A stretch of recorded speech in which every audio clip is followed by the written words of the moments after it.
Good morning and welcome to Morning Brew. Yes, today is Saturday. I hope your weekend's going well. Saturday, September 25th. Now, good morning, good afternoon, good evening, and good night, wherever you may be. I hope your Saturday is going well today. And, well, let's see here. I did hear the news that some Doctor Who fans are celebrating, and that the fact that the old showrunner is back, considering that the BBC is still running it, I wouldn't hold out much hope.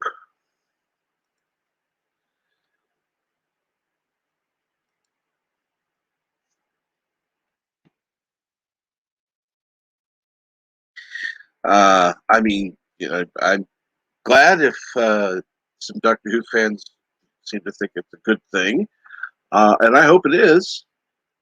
Um, I wouldn't hold out hope if they decanonized everything from you know Generation Three Trek. Uh, that would take getting rid of Kurtzman, which he's already under a new 5-year contract. Secret hideout. Finding people in Hollywood who can actually write now. People who actually know Star Trek. Let's see here. Of the big three, Star Wars would actually be the easiest one to save.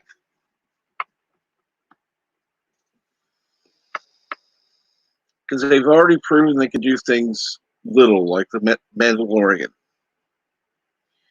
So they can, kind of work the way back into the hearts of the fans, doing little things while they retcon other things.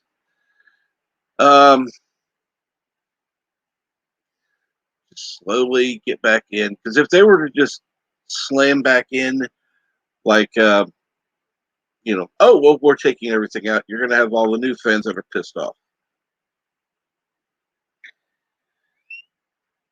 which you don't want to do that either. But why not?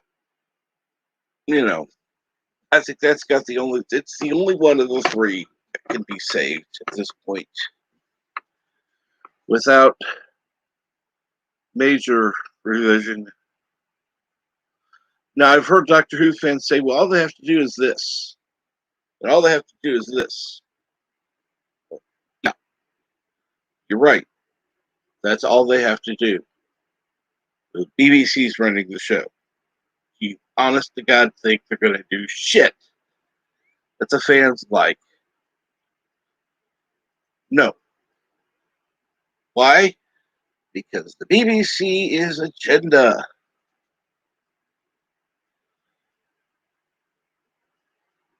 Just like I doubt that, I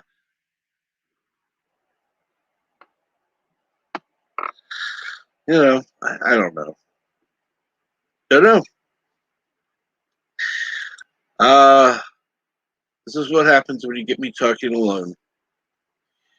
I just rattle off any old shit that I want. This is something that Bird has been trying to teach me how to do.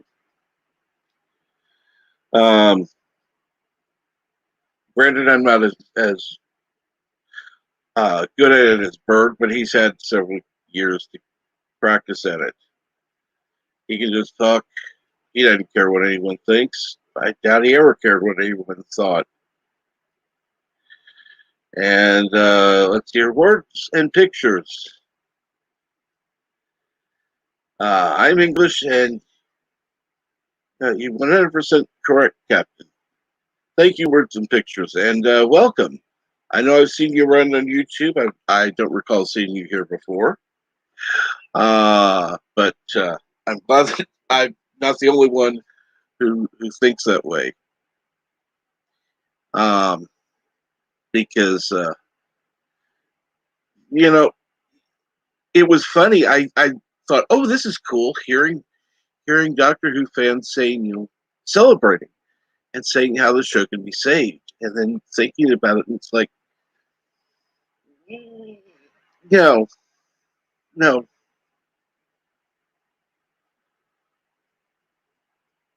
because the only way to save Doctor Who would be for the BBC to wake up from the woke shit.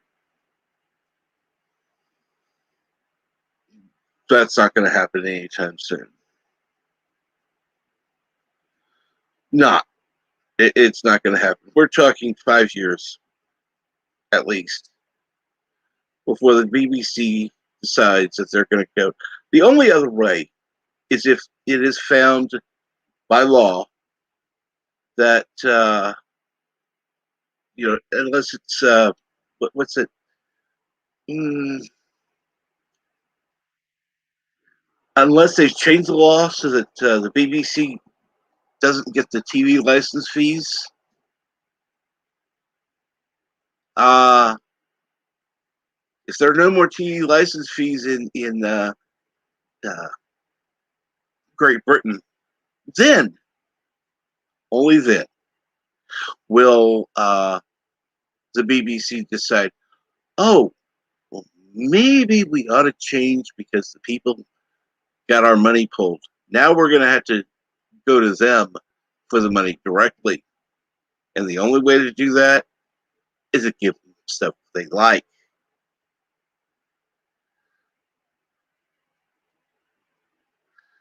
And with the pictures, thanks, Captain. I usually lurk in here in the background for 15 to 30 minutes, a few times a week. Love your shows. You make Fab YouTube. Uh, good work. Thank you. Where the pictures, again, 100% correct on TV license. See, that's one thing I haven't heard mentioned is the TV license. Because here in the United States, they have PBS, which is partially governmentally funded, but uh, we they have telethons, fundraising things every quarter, and that's when they usually pull out the best content. They put it on, and they're begging for money from people. Uh, the thing is, if the BBC were to do that, go, okay, we can't get the government money because there's no more TV license fees. Okay, we're going to get people to subscribe to us, or we're going to get donations, whatever they want to call it. The only people that are going to be out there giving money are the people who loved the classic Doctor Who and whatever else is on BBC, and that's going to be pre-woke. So they're going to be pulling out all the pre-woke stuff, pre-woke stuff, and showing scenes from those, displaying how rich of a history the BBC has. And they will be trying to raise money to get your support so you too can be a part of the history and rich heritage of the BBC and help things continue. That's how they do it on PBS. That's how they would do it on the BBC if they had to raise money. So,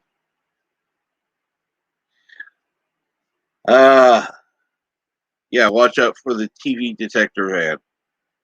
Yeah, I wouldn't be surprised. I wouldn't at all. Of course, anymore, you just say it's a computer screen.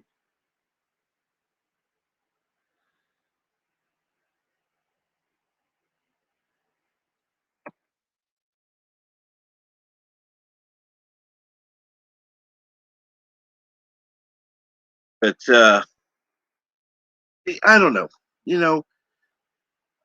I like the second Doctor. That's the only one I've really seen that I I cared about. I saw what was on in the 80s. Thought it looked kind of cheesy, kind of like 60s, uh, before Star Trek type of stuff. The sets were kind of, but that's just me. I'm rather a sci-fi snob, I guess. But I did like the second, and the fact they didn't colorize it. And good morning, DG Sound. Sorry, I missed your good morning earlier.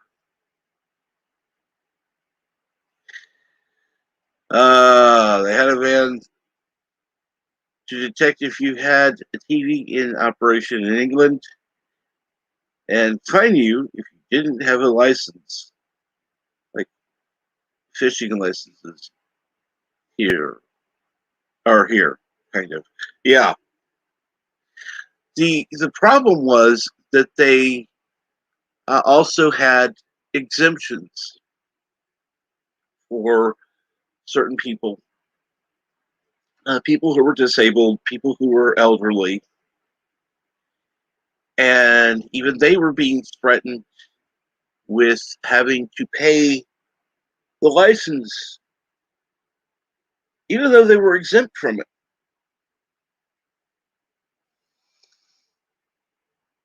And they were going to go back as far as they could and charge, including interest. Oh, but they were going to put people on a monthly installment plan so they could catch up. Now, keep in mind these were ridiculous amounts of money that they would have to be paying. You know, that would be like paying a cable bill, but instead of paying the cable bill, you're paying 3 months back, 3 months back, 3 months back. So, you know, instead of the $150, you would be paying, $450. Now, granted, I know the license fee isn't that much in BBC, for the BBC. But to have everything all lumped together, no, nobody's going to have that kind of money.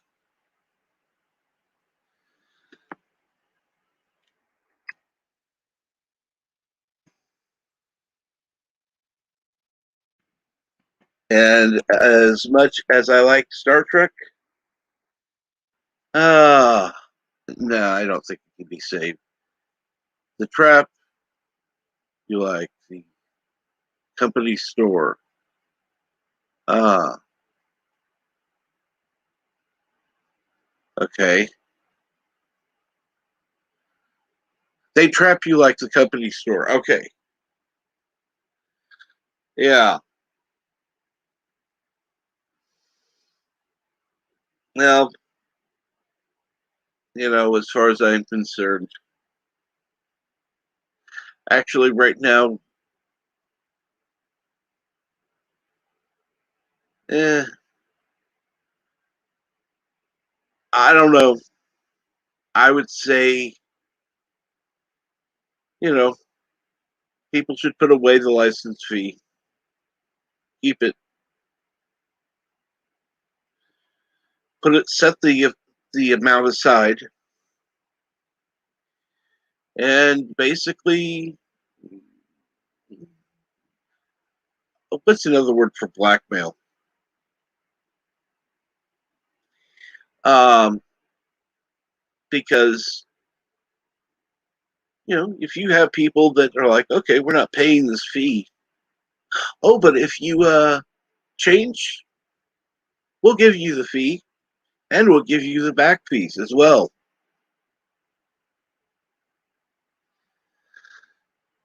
That would definitely put them in the black. They would actually be able to make good content. Um, well, have the money to make it. Not that they would at this point. Um, but if money was thrown at them To change, I think they would.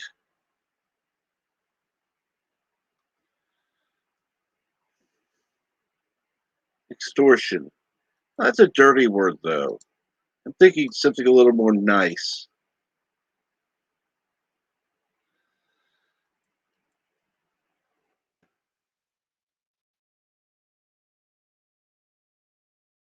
But yeah, well, we'll just call it monetary persuasion. How about that?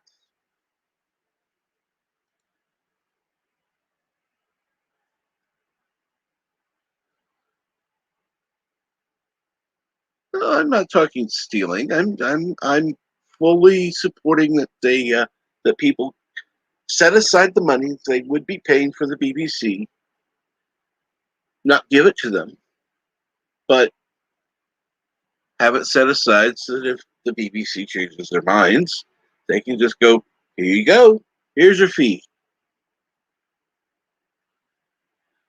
Ah, requisition under duress. Yes, I guess that would be it. I've not had enough coffee to even know what the hell that means. Under duress, I do. But um, so hmm, let's see here. What's another topic we can talk about? How about I put the link in the chat for once? That would be nice.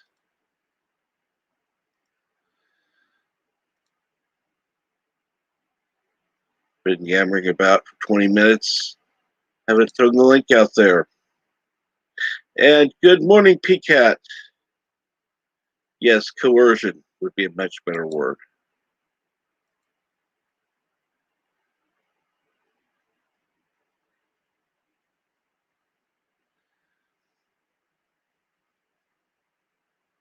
And how is everyone this fine Saturday? Unless you're an Australian, it's probably already Sunday. Um, who knows?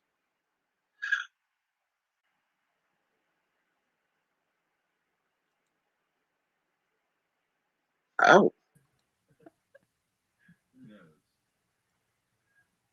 and good morning, Paula. Hey, good morning. How are you today? I'm doing pretty good. Good to hear. I just got up. Oh, I gotta turn off. Uh, All of a sudden, I can hear my own voice. It's like, wow. I always forget you gotta turn off the YouTube volume when you join. Yeah, But I like to keep the YouTube screen up because that's got the chat on it. yeah, exactly. There we go. Yeah, I'm doing pretty good. I just got up a bit ago and I got a birthday present wrapped for a birthday party later today. Cool. Uh, oh, doesn't sound like you have it muted Oh, do I? because I can still hear me. You know what? I don't have my headphones on. Let me go get them. Ah, that's why. So,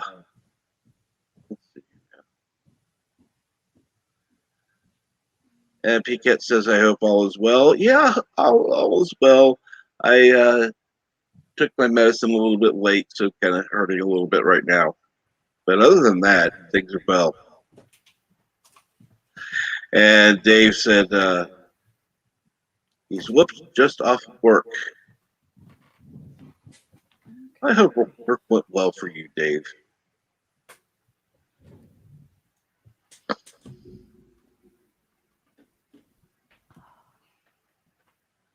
Okay, that should be better.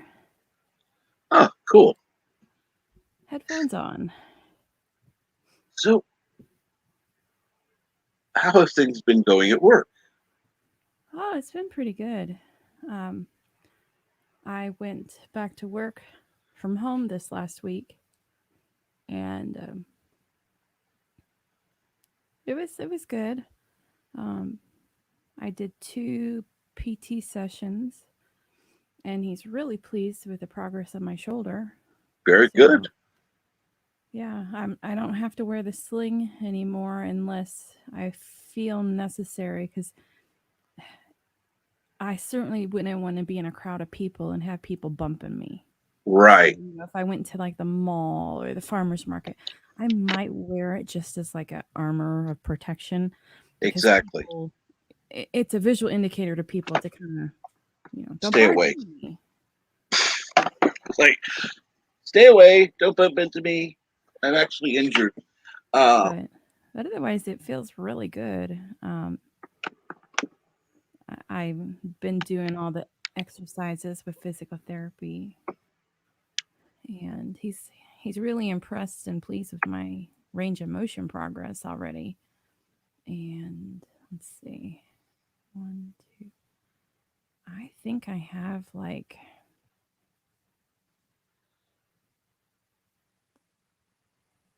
one, two, almost 2 weeks more before I go back and see him, the hmm doctor. Right. So I don't get evaluated for, hey, can I start strength training until that visit? Right. But it seems like it's a way far off. But then when I thought that, I was like, it's in October. It's like I think it's the 11th. hmm But then I realized, duh, it's already September 25th. Yeah. So It's not yeah, that far away. yeah, it's not that far away. It's like, that's only 2 weeks. Yeah, I could deal with that. But And good morning, Jedi Bill. Says hello to oh, Paula and hey, myself. Bill. But yeah, it's been going pretty good. There's things that I can't do. Basically, I can hold a coffee cup, hmm and I can't lift my shoulder, my arm above shoulder level. Not not a surprise. Um, Yeah. Unless I'm doing the physical therapy exercises, and assisted, I can take my arm and lift it straight up over my head. Keep doing the exercises. Those will help. Yeah. My The mom did those. Um, the hardest one is the one where you kind of lean over and let your arm just hang there, uh-huh. and then you move your body to make it swirl in circles, Yeah. because I can't get my body to, don't use your own muscles, just let it dangle and hang. Yep. My muscles want to keep moving it in circles. So I can't hardly do that one, because my arm wants to do it for me. Yeah. But he said, as long as I'm doing the other things that they gave me, he said those aren't super important, because that's just like a basic one before you can feel like you can move it at all. That's like a basic exercise to do. But he said I'm kind of beyond that anyway with what I already can do. That's good. So it's, That's good to hear. yeah, so it's going good.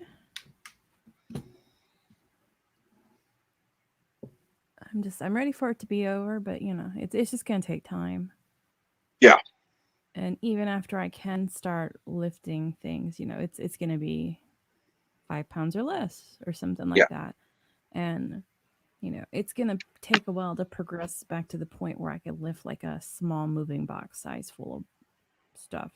Right. You know, and that's kind of what I really need to do, is be able to lift something the weight of a laundry basket or a small moving box.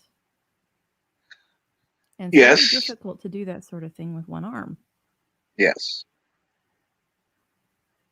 But like I said, um, follow the progress that is recommended. Now, if they tell you to advance, go for it. But Mm-hmm. follow the recommended course, because number one, they know what they're talking about. They're actually experts. And Yeah. my mom did it. She got motion back. My dad didn't, and he didn't. Yeah. And I've done it before. I have had knee surgery on both knees. It wasn't replacements, but it was probably about as significant a knee surgery as you could have had Mm-hmm. before a replacement. Right. And I dealt with the same thing. I had to listen to the doctors, and you push through the pain, you do the exercises like they tell you. And I don't have any issues with range of motion of my knees.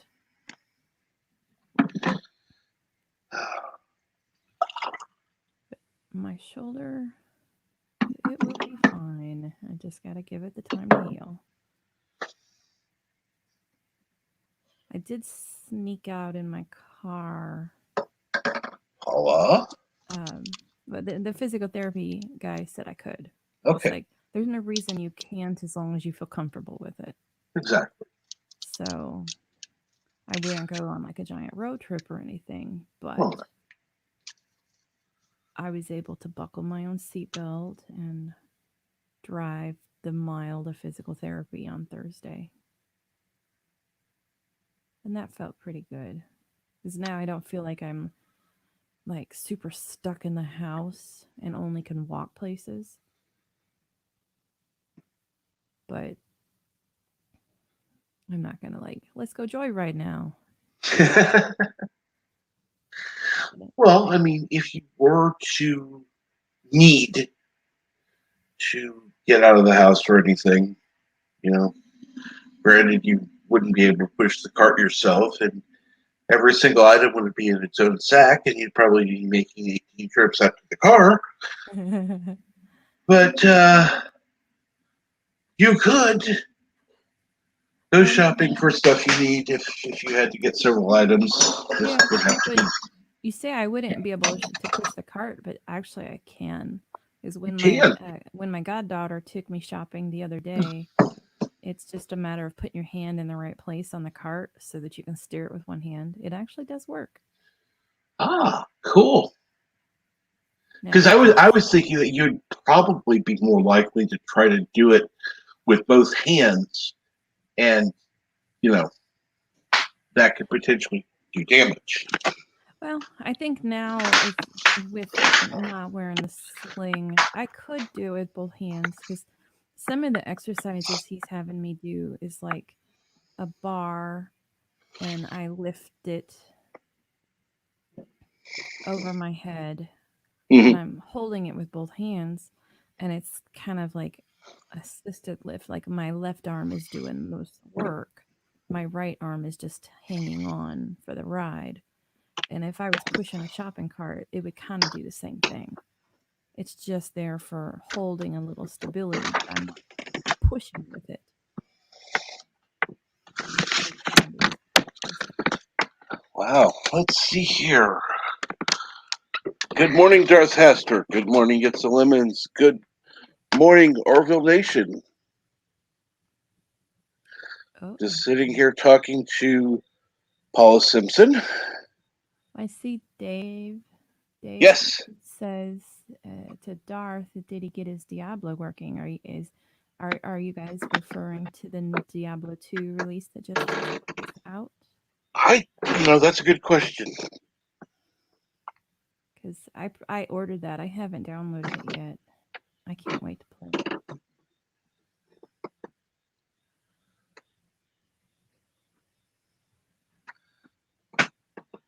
Yeah, And yes, that's exactly what he means.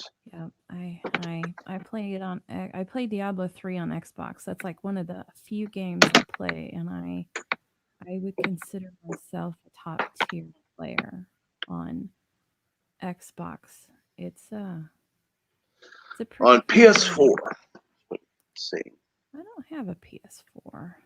Sometimes I think I ought to get one, but I don't need it.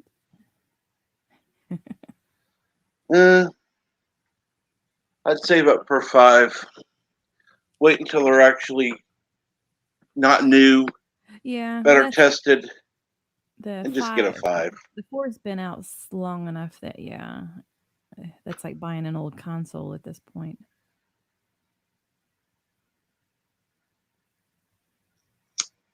Yeah, I haven't. I haven't loaded it down yet to play, but I never played it in its original release, Diablo 2.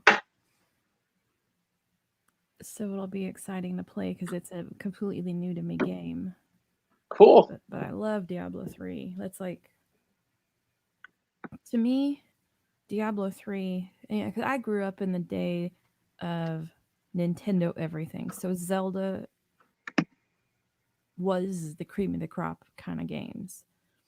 And to me, Diablo 3 is kind of like Zelda. You got Mhm. your action, you can have swords, you can search for quests, do magic things. Yeah, yeah. I just, dungeon crawler, looter, whatever the kind of game is technically called, I just love that kind of game.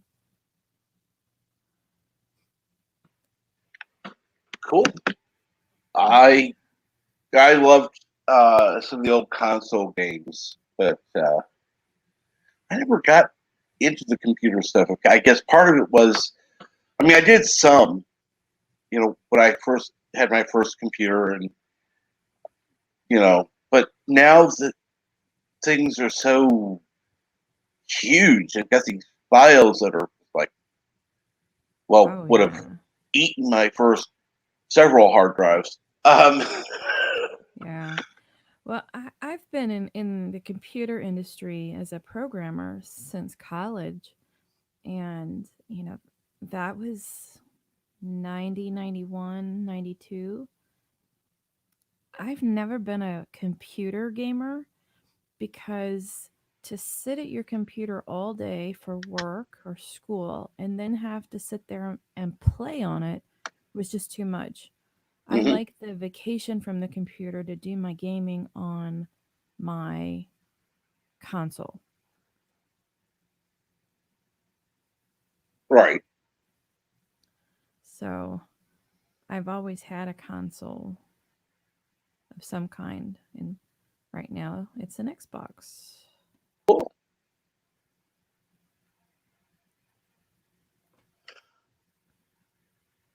I don't think we had a PS4. I don't think we had a PS3 even. We might have a PS3 in the basement somewhere. That's sad that I don't even know. That's pretty bad. Because it was something that Richard would have had downstairs and he played with. I know that I had a PS2. I had one of the little streamlined silver ones, and I found it the other day, but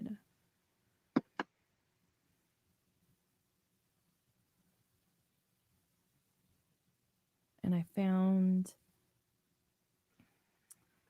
Richard's old Game Boy Advance, Mhm. like one of the older ones.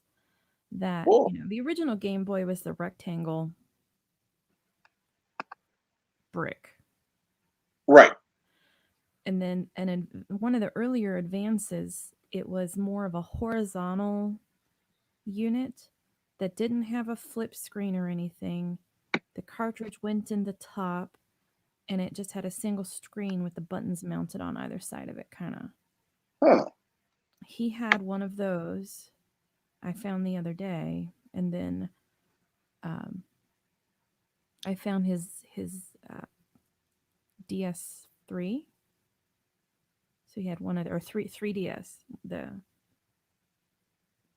3D DS. Yeah. I found that the other day, and I found my um, Game Boy Advance. The Game Boy Advance I have is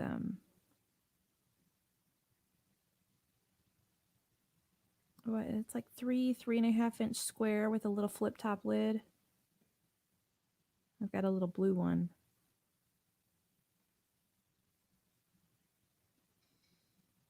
Hmm. I keep finding games. A sad thing is a lot of the games that we had, I found them in piles of sawdust downstairs. Oh. So almost all of that stuff, I'm gonna have to take a canned air to it and blow them out and test them all and see do they even work.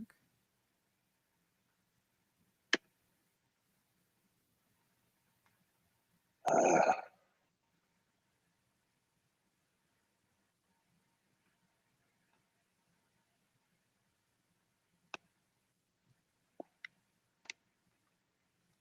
I just want to get that stuff in the basement done. There's something I have no idea what I'm going to do with it. You know, when you go to the hardware store and they've got displays of things like in the electronics department, the lighting, where it'll be like a little metal housing and it'll show you all the LED lights or examples in miniature of things. mhm. He had brought home like various size LED screens or LCD screens of from those displays that they just played from a little memory thing, a video on a loop. Right. Or and he brought them home every time they were going to dumpster them because he had in his head that they would become um, electronic billboards in his train layout. Ah, okay. Well, that And made sense so it makes some sense. way. And what, but I'm like, what do I do with them? Exactly. The weirdest one, and I'm not exactly sure what it is, but it reminds me a lot of times at doctors' offices, they'll have those magazine racks that are like metal and it's got Hmm. pockets that go up the wall to stick stuff in. Yeah. This metal object reminds me of one of those, but it's got electronics built into it and it lights up at the top or something. And Hmm. it's a clamshell sort of thing that's popped open with all the cords coming out of it. It's a display for whatever it was, but it's like 40 pounds Wow. and it's metal. So I'm like, ugh, unless somebody could cannibalize it for the electronics and parts in it, it's might just be worth scrapping Yeah. the metal for. Yeah. So I need to look at it more close now that I can get to it and see what kind of electronics are in it. And So what condition is that room in now? I mean, are uh, we talking much improvement or? yes, when I started outside of camera shot, everything was, you know, ankle to knee deep in trash, Right. debris, boxes, totes, whatever. And that it ends up being about 400 to 500 square feet of basement. And it was all full of junk.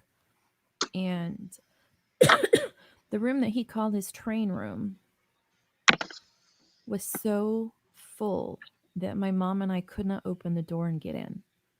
Wow.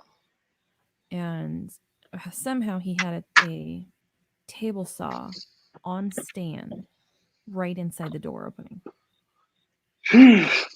So my dad was able to move that for us because we couldn't have moved it. And I've got that room probably 90% cleaned out now at this point. Hmm. I've got that giant metal display, whatever the heck it is. And I've got like 3 or 4 computer carcasses in there still. I think I've got 2 boxes of cardboard that have been flattened and shoved in a giant box. And I think I have 4 more totes of CD media type stuff that I just before surgery I ran out of time to pull them upstairs and they were too heavy to carry. So they're going to be there for a bit until I can find someone that I can get to carry them up the stairs for me. And there's some drywall pieces and stuff, but once that uh, I've unburied everything. So at that point, it's just a matter of getting all of oh the sawdust and stuff vacuumed up with the shop vac, and then I can start putting stuff in there because I'm going to use that room as a storage room right now. Once I get everything out of it, get all of it clean, I'm going to start shoving stuff back into it for storage. Ah, okay. And depending on my capabilities, or if I can get my dad or my brother or brother in law's help, you know, a train layout is normally done at a higher level than a countertop or a workbench. Right. Well, I'm short. And he started building the benchwork for the train layout in there. And my dad's like, oh, we'll just put tops on it and you can use that for your workbench. I'm like, but daddy, it comes up to my shoulders. It's too tall. So I'm gonna have to figure out how to take it apart and cut it down and make it more of a workbench shape Mhm. than a train layout shape. Right. And I don't need it around the whole 360 of the room. No. I need it in the section where it's going to be like my workbench Mhm. and still then have storage. So my goal is to get in there, get the layouts disassembled and then reuse the boards to make a more normal height workbench, maybe even on the short side. Mhm. Just a little, because I'm short. And I really don't want to have to like use a step stool to reach the things on the pegboard on the wall. But I need, like 6-8 feet of workbench. It'd be nice to have because in all of his crap, I found a bandsaw, a table sander, like a tabletop sander. I found a drill press, and then he's got like a router and a table saw. So that's 5 giant pieces of a tool that need to be on a counter to use. So, whatever workshop space I make, it's going to have to be big enough to hold those 5 tools plus an area to have open to work on. Um, you know, Darth Asker says you need to send me your PSN name. I don't have one. I I figured don't it'd be have Yoda Lover. I don't have a PlayStation name. Oh, good. Oh. I mean, And good morning, MJ Garrick. I have a PS2, but I've not played it so long. I don't even think that PS2s were online, or at least mine wasn't online. I'd probably have to make a new account. Probably, yeah. I wish they were to the point where it was a single gameplay sandbox that we could all just log into, Mm-hmm. regardless of console. That would be the best because I'm kind of half my friends are on Xbox and half are on PlayStation, and I can't afford to get both. Nor do I have the time to play both. No. I've been really good, with before the weight loss surgery, and I'm sure most people can kind of relate to this if you're a gamer. You can get to the point where if you're not sleeping or working, you're playing, Mm-hmm. and everything else doesn't get done. Correct. So, there was a point that I came home from work, I made dinner, I made sure that we had groceries, laundry, but I would play. And it was kind of, to the detriment of my health. It's not healthy to play that much and not do anything else. So, trying to stay in the mindset of needing to be healthier, I'm trying to limit how much I play and how often I play because it's not good for me to sit on my butt all Right. day and play. I need to get out and do stuff, and Hmm. with Richard gone, it's kind of been a necessity. I have to do yard work. I have to do the household chores. So that keeps me active, and then I seek out things to do that aren't the video games because one, I need a life outside the video games. Right. But no, I'm trying to. I have no friends outside of people I've met online, and coworkers. And Hmm. sometimes coworkers don't count. Hmm. And friends online are great, but it's kind of the same problem as video games sometimes, where Yeah.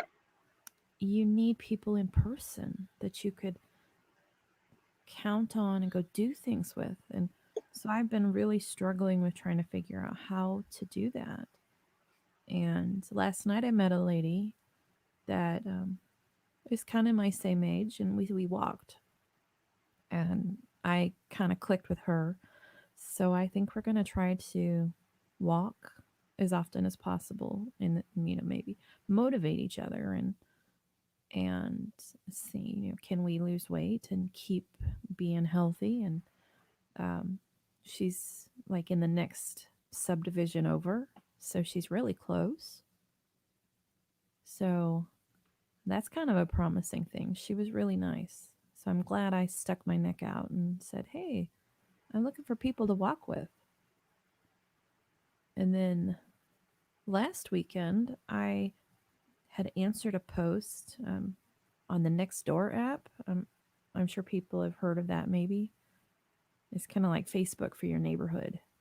Oh, okay, cool. And there was a lady whose the daughter posted because the mother's husband had died. Her dad, the lady's husband, had passed away, and she wants her mom to get out and do some stuff. And so she's like, "Does anyone want to play cards? We'd love to start like a little euchre club." So I answered that, and I was like, that's cool. Unfortunately, my husband's passed away too. I'm finding that of the people that can say that, I'm in a different age category than all of them because most of them are in their 60s, 70s, 80s. Right. They're like, "Well, you're going to be the baby of the group." I'm like, "Yay." But it was fun to get together, and we talked and kind of planned what we're going to do. And we have scheduled to play euchre on the 9th of September. So that'll be super fun to get together with adults outside of the home and eat some munchy food and play cards. Even if the people don't know how to play, we're not like going to be cutthroat and uh, if they can't play, like, you can't play with us, you don't know how. It's more of just the fact that we're socializing, and if we happen to teach someone how to play euchre competently enough to play some hands, awesome. But that's kind of exciting. And over time, they'll be able to learn it. Hmm. And the lady's daughter's probably closer to my age. She's really nice too. But she actually, they came over and got me and took me and then brought me home because I couldn't drive. Right.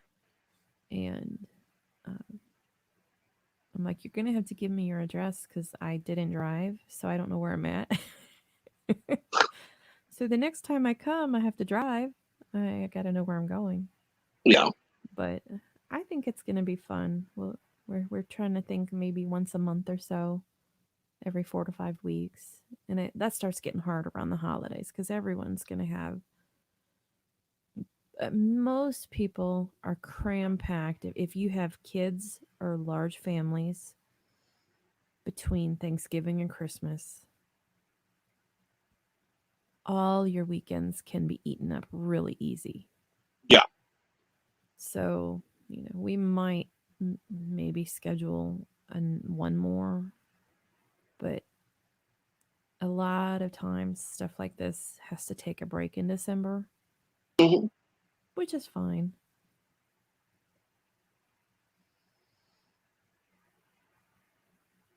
Well, it just occurred to me I never talked to my sister to see if she was coming over today, and then I realized I'm going to see her today anyway because I have a birthday party for my niece to go to after a while.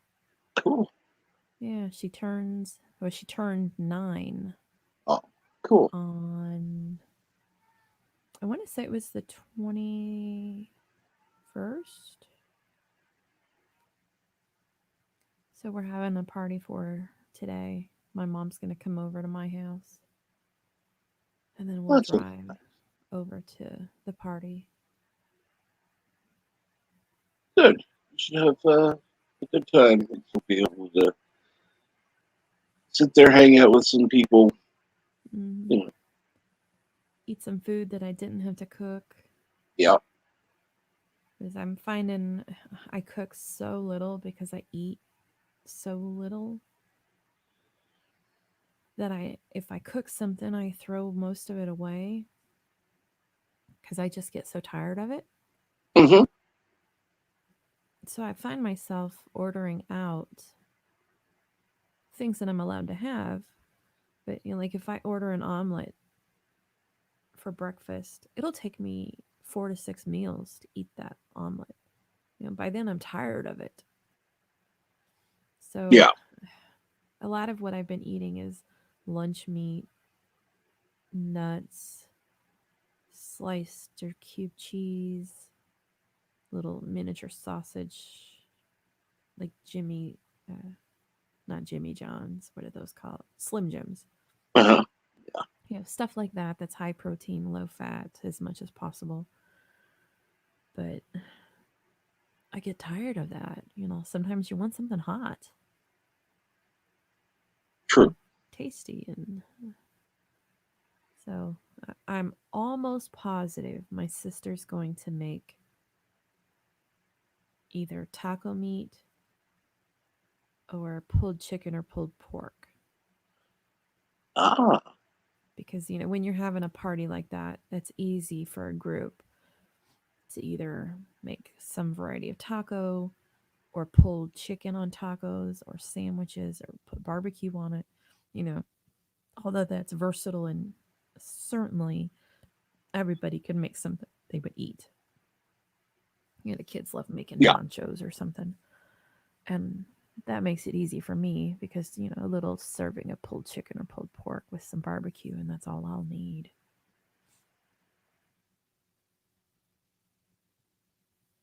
But I am curious what kind of cake she's going to have.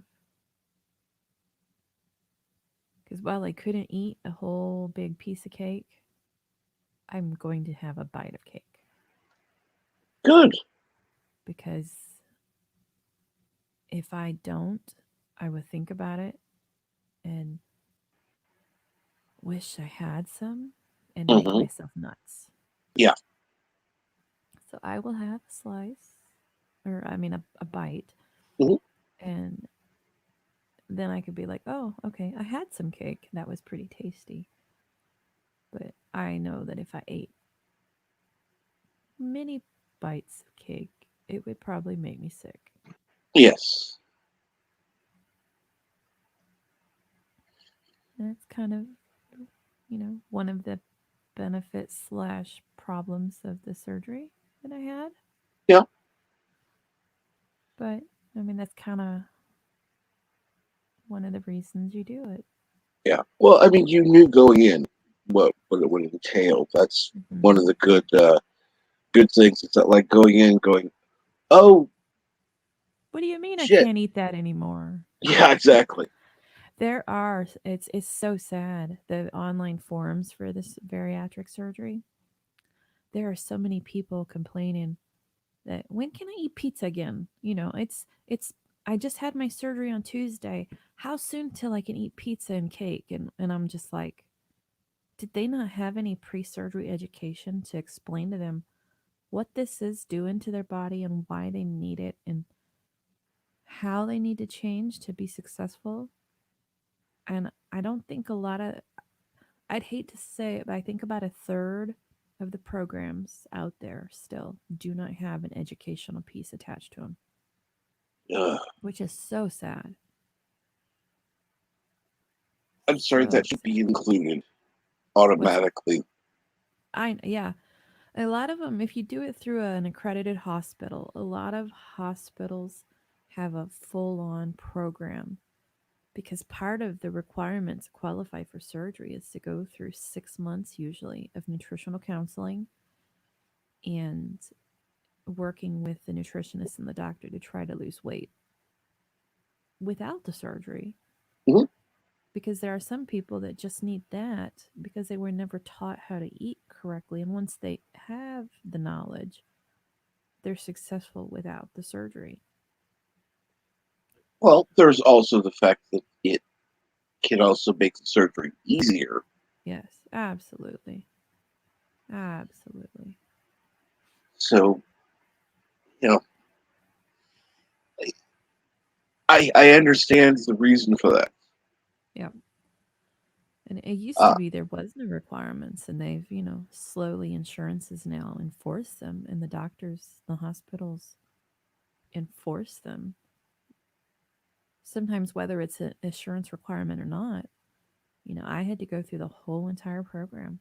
I had to mhm. do all of the bits, even the ones that were not insurance required, because they want you to, be successful as you can be and be prepared because, man, that first 2 weeks out of the hospital or, out of surgery, that is rough. But you can kind of say that for about any surgery that someone would have. I mean, my shoulder surgery was awful. Those first 2 nights, terrible. Yeah. But once you get past that and then you get to healing, and I mean, I still can't imagine, at Christmas time last year, I was basically at my heaviest. So a year ago from right now, I was at my heaviest and I'm down 120 pounds. That is Congratulations. so significant. And people that have not had to experience that, you just don't know. It's amazing. Um, I just feel,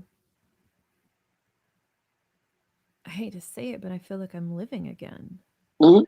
You know, you just get so in a rut and you can't do anything, and you can't hardly move. And now I don't have to think twice. If I'm going to go for a walk, I go for a walk.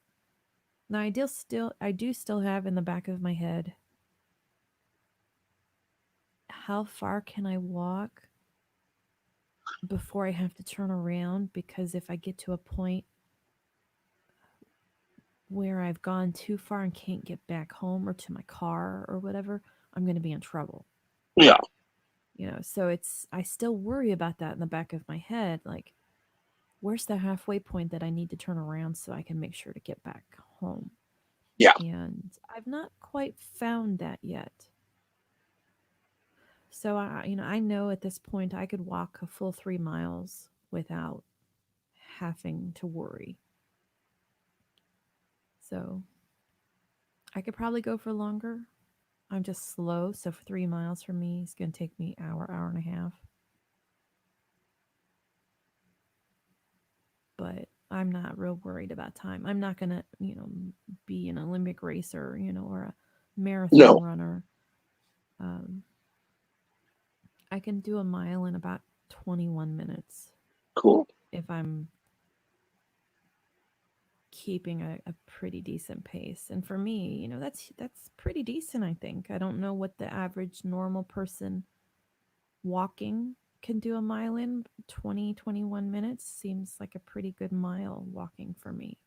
Mhm. I don't even know. How long does it take to walk a mile? Let's just see. Because I was wondering the other day.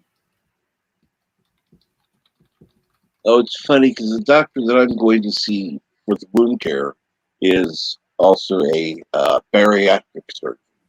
Oh, okay. So I'm going to make sure I let him know we are not doing bariatric surgery. You can Mm-hmm. keep your you can keep this crap. I'm not doing it. I'm not mentally ready or wanting this. Yeah, you're not at the place where that's what you need. Exactly. If I were, it would be a different story Yeah, because I know that I know people who've had it and it worked, but they were ready. right. Would you be ready to do like the pre program, like the nutrition counseling and that sort of Oh, stuff? absolutely, Because that part absolutely. is helpful in itself. Yeah. And now that I've qualified for disability, a lot of that will be easier because now I'll be able, because with the food costs going up, I mean, Mm-hmm. it's a lot easier to get, unfortunately, junk food. And I don't necessarily mean, junk, but you know what I'm talking about. Vending machine crap versus making it yourself. Right. And it's, meat has gone up in price. Yes. So one of the things that my doctor and my surgeon have recommended is increase protein. Oh, yeah. Um, and that really helped with the wound before. Yeah. Well, that's where I've been having a protein shake a day and or like one of those really low calorie protein bars. Some of them don't taste the greatest, and so I'm on a mission to find the lowest calorie, best tasting one that's got a lot of protein in it Hmm.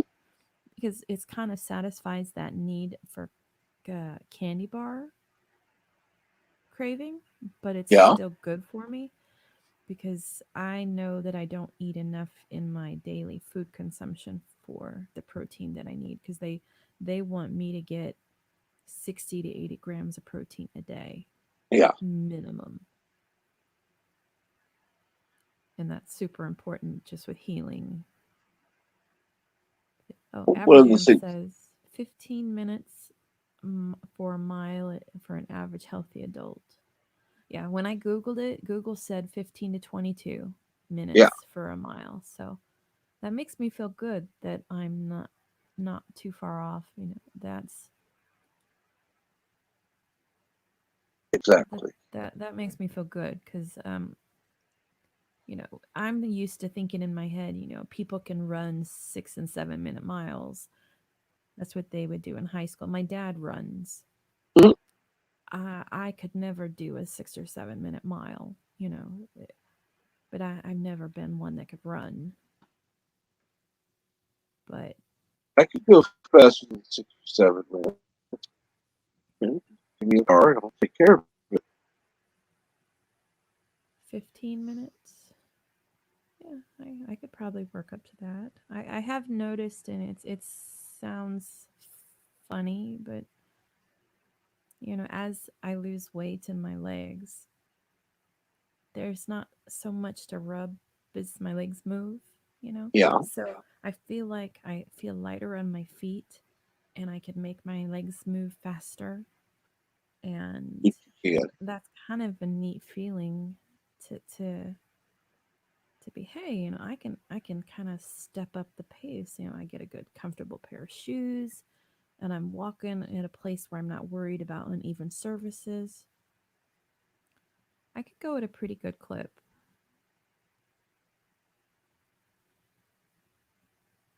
But that's my goal is to try to figure out now as the weather's getting colder, I'm going to lose the ability to walk outside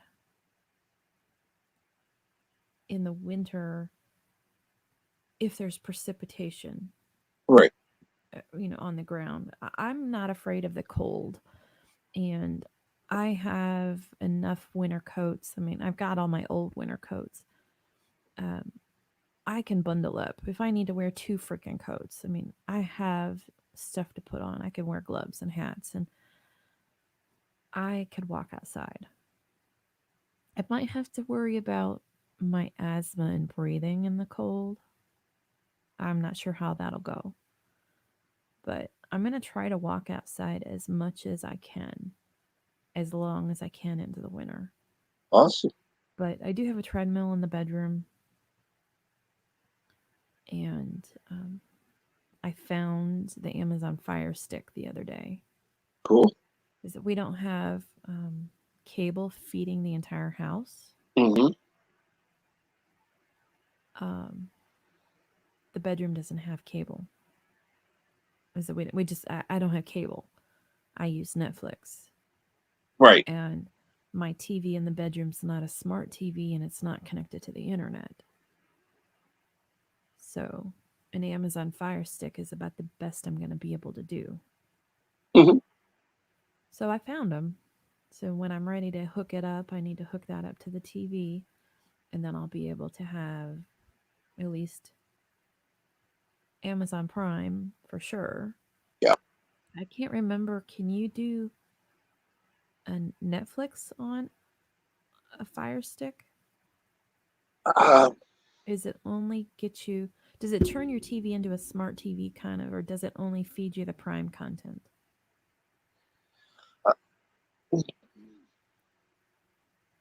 when I had one, uh, I never tried. I don't know. So I can't answer it.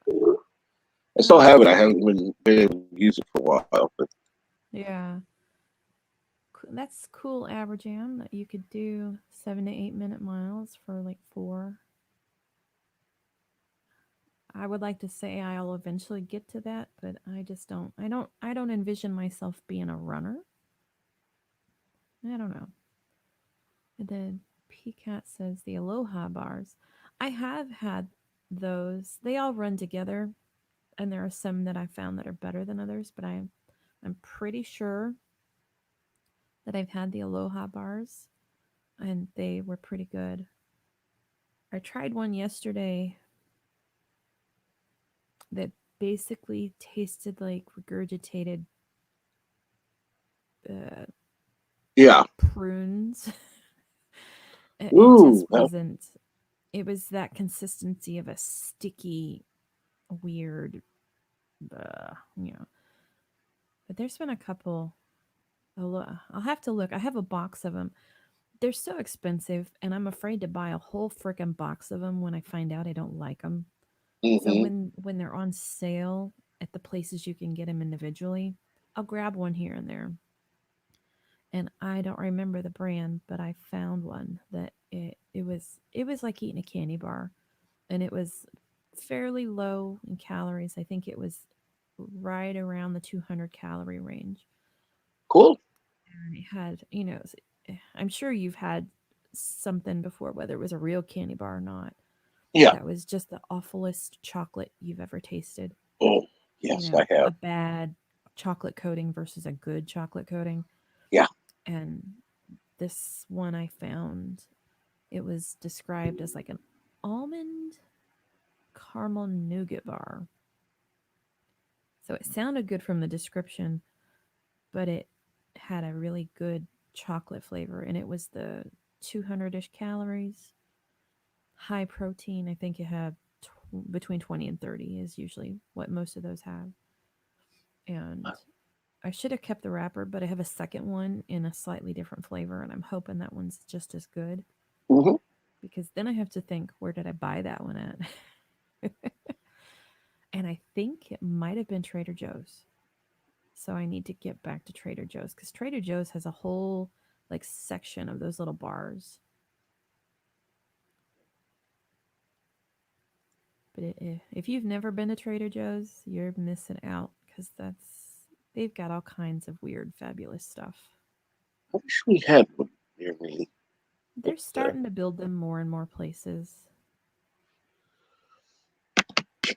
I used to have one.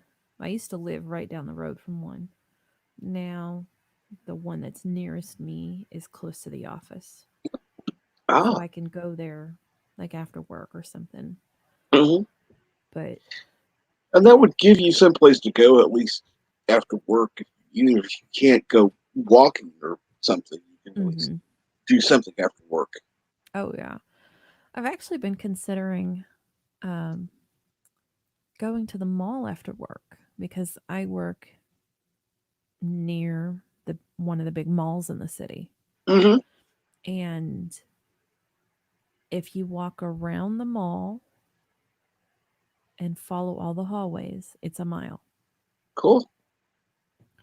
And so I keep thinking, especially right now because they've got some of the interstates closed in the center of Indianapolis, traffic patterns are so terrible right now that what should normally take me 25 minutes to get home is taking me an hour. Wow. And um, I thought if I go to the mall, I could walk and kill off the traffic and then drive home. And I'd kill Yeah. two birds with one stone because then I'm not walking and, or I am walking and I'm not just sitting in traffic.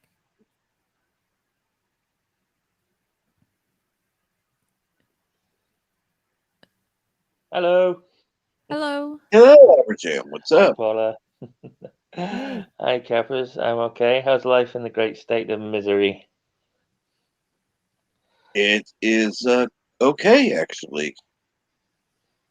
Oh, good. I'm glad to hear that. I've just been sat listening to you and Paula chatting for the last hour while I've been playing on the old Xbox. Paula, you have a really calming voice. It's very nice to listen to you. When you Well, said the thank last you. hour, I thought, oh, it's not been that long. And then I looked at the time and it's like, holy shit, it has been.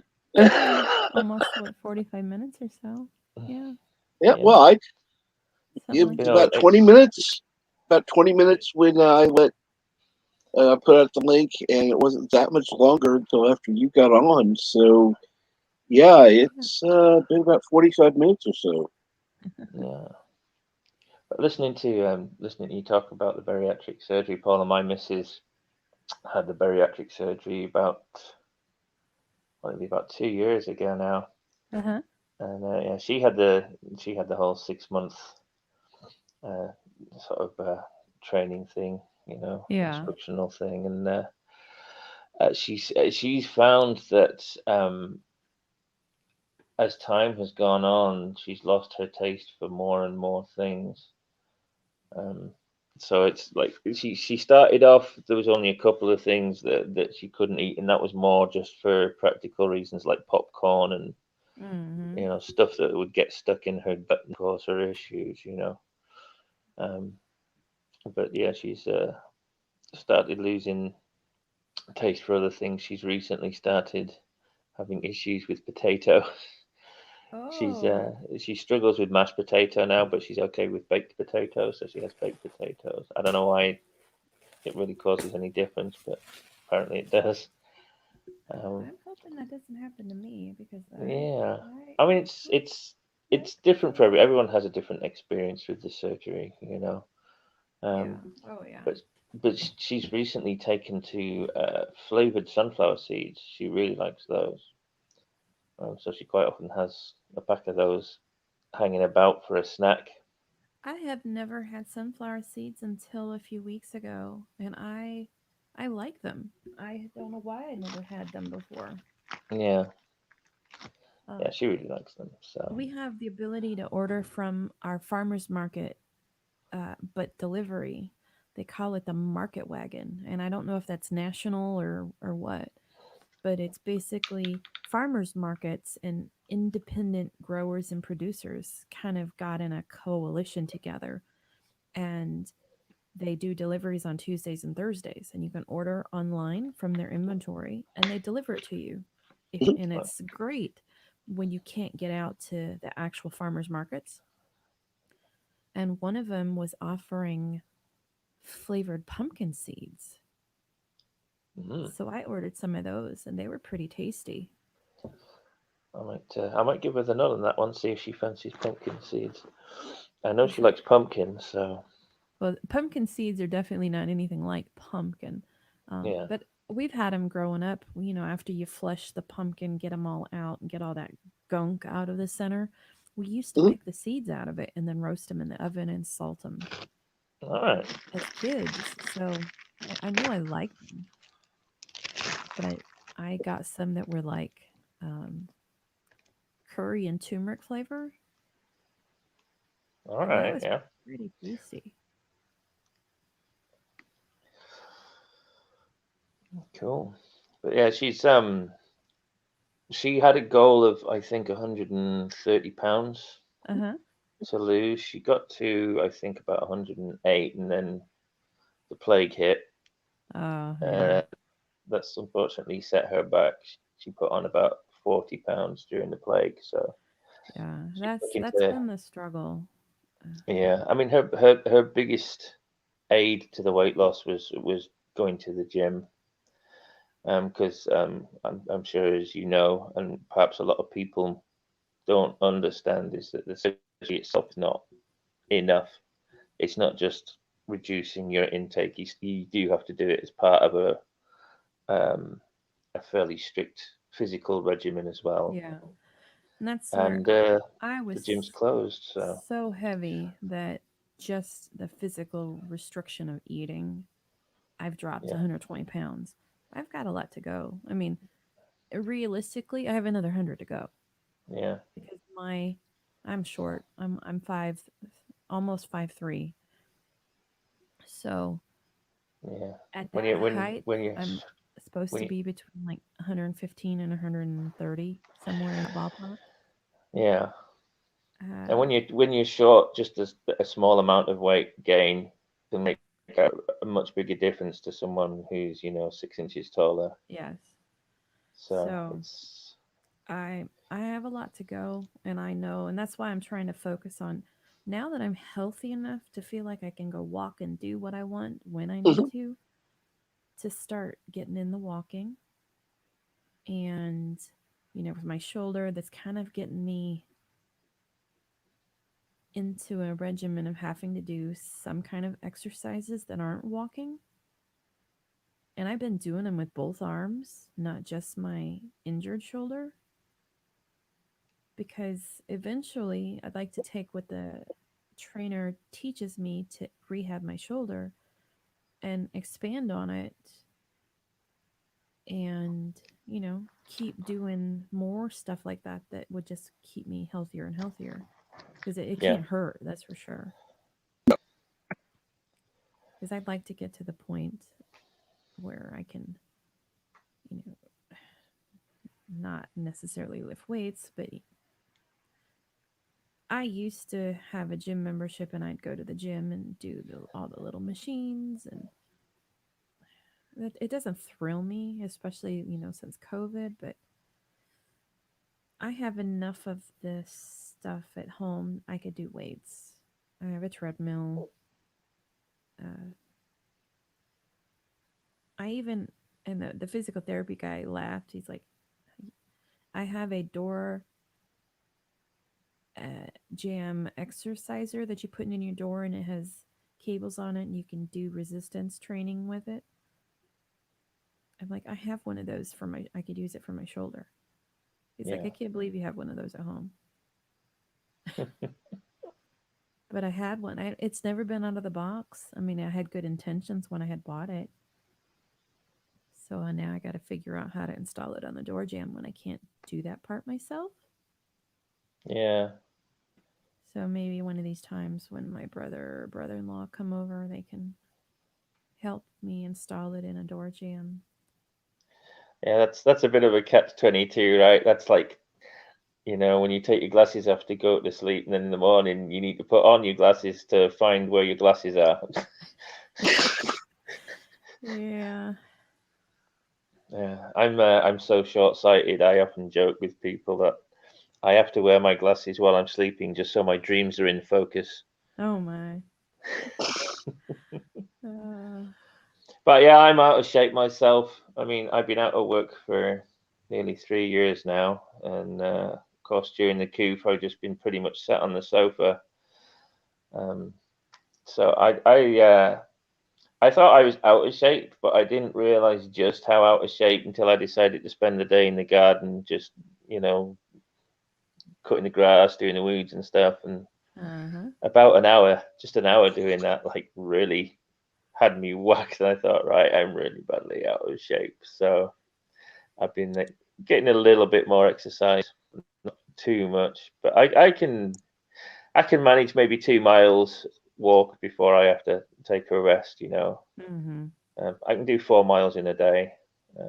So like 2 miles out and 2 miles back. Any more than that, and I think like you, I'd be starting to struggle. Yeah. So yeah, I've got to really work on my health and get back into some decent form of shape. I mean, round is a shape, but it's not an ideal shape, is it? Yeah. And I still feel round. And the sad thing is I've lost a lot of weight. You know, I I never carried my weight really in my arms and legs. So when you see, mostly women, but men can have like cankles too. You see that cankles are women that have no wrist, like their hands just stick out the end of their arms. They're just Yeah, so large that their weight is everywhere. I don't carry my weight like that. I've always carried it in my midsection. So it's kind of a benefit in a way because my arms don't look overweight anymore. I mean, they look normal. My legs aren't huge, but it's hard now because my center's big still. That I've got to wear a pair of pants. It's like 4 sizes bigger than I need, and so my butt and my legs are swimming in them in order for them to fit around my waist. And so yeah. it's hard for me right now to find clothes. I'm the same. I carry the bulk of my weight around the middle, but it's like you see those guys who have like the beer gut, Uh where huh. every part of them is normal proportion, except just they just have this firm belly Uh that huh. just sticks out at the front. I'm not like that. I carry it all round, so I've got a big belly around the back, and I've got like ripples around the side, and a couple of ripples on my back if I sit in the right kind of place. So it's Yeah. just, I think I'd rather have the kind of the firm pot belly, to be honest. But I mean, it doesn't matter. I'm not massively um, kind of hooked on the way I look. For me, it's more the health issue. Right. And I'm the same way. I'm never going to be the person that's going to be out there in a bikini, Mm. trying to go to the beach. I mean, that's just not me. It never has been. Yeah, me No. neither. But I just want to be healthy. I want to be able to get through the surgeries I'm going to have coming up in the future. And, I just want to be healthy, be able to be around. Yeah, Yeah. one of When you one of start the having, especially, losing Richard, it could happen at any time for anybody. yeah. And Yeah. I I don't need to help the situation along. I want to try to do what I can to prevent that from happening. So anything I can do to make myself healthier, it's a good thing. Yeah, absolutely. Because when I have to think about it, I want to be around to use my damn 401k and my retirement.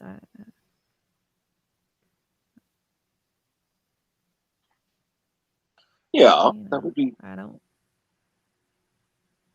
like you use the money you save. Yeah. So Sorry, I'm. Captain. Yeah, you're breaking up a bit there, Cap. Uh oh. Okay. I'll be back. Oh, there Okay. we go. That's better. Tell me if I keep breaking up. Well, you're doing better now, so I Okay. Yeah. think we're okay for the minute. There was a Yeah, couple times that I joined earlier this week in the morning, and I was getting nothing but roboting from everybody when I was listening on YouTube. It was awful. Yeah, I think that's partly a StreamYard issue as well as being a connection issue. Oh yeah. I think sometimes it's the software failing rather than the signal.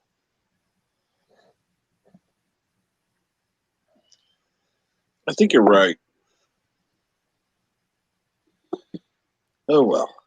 Yeah, and the other thing is, of course, the weather can affect a connection, but it doesn't have to be your local weather. It can be anywhere down the line. It could be a storm 800 miles away, but it just happens to be at the interchange that your signal is traveling through. Oh yeah. So it's that can be a bit of a bummer. Oh yeah. Yeah.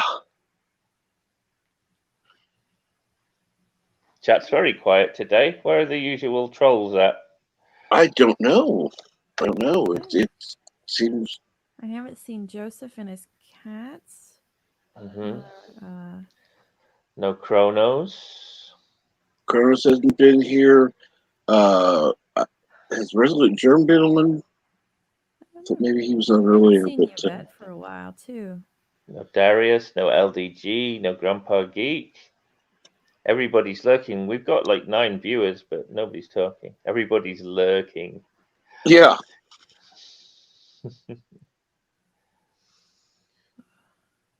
Oh, that's fine. I mean, Oh, There's nothing wrong with that. But just, I while you're there shared. lurking, go ahead and tweet it out, share everything out, and go ahead and leave a like if you haven't yet.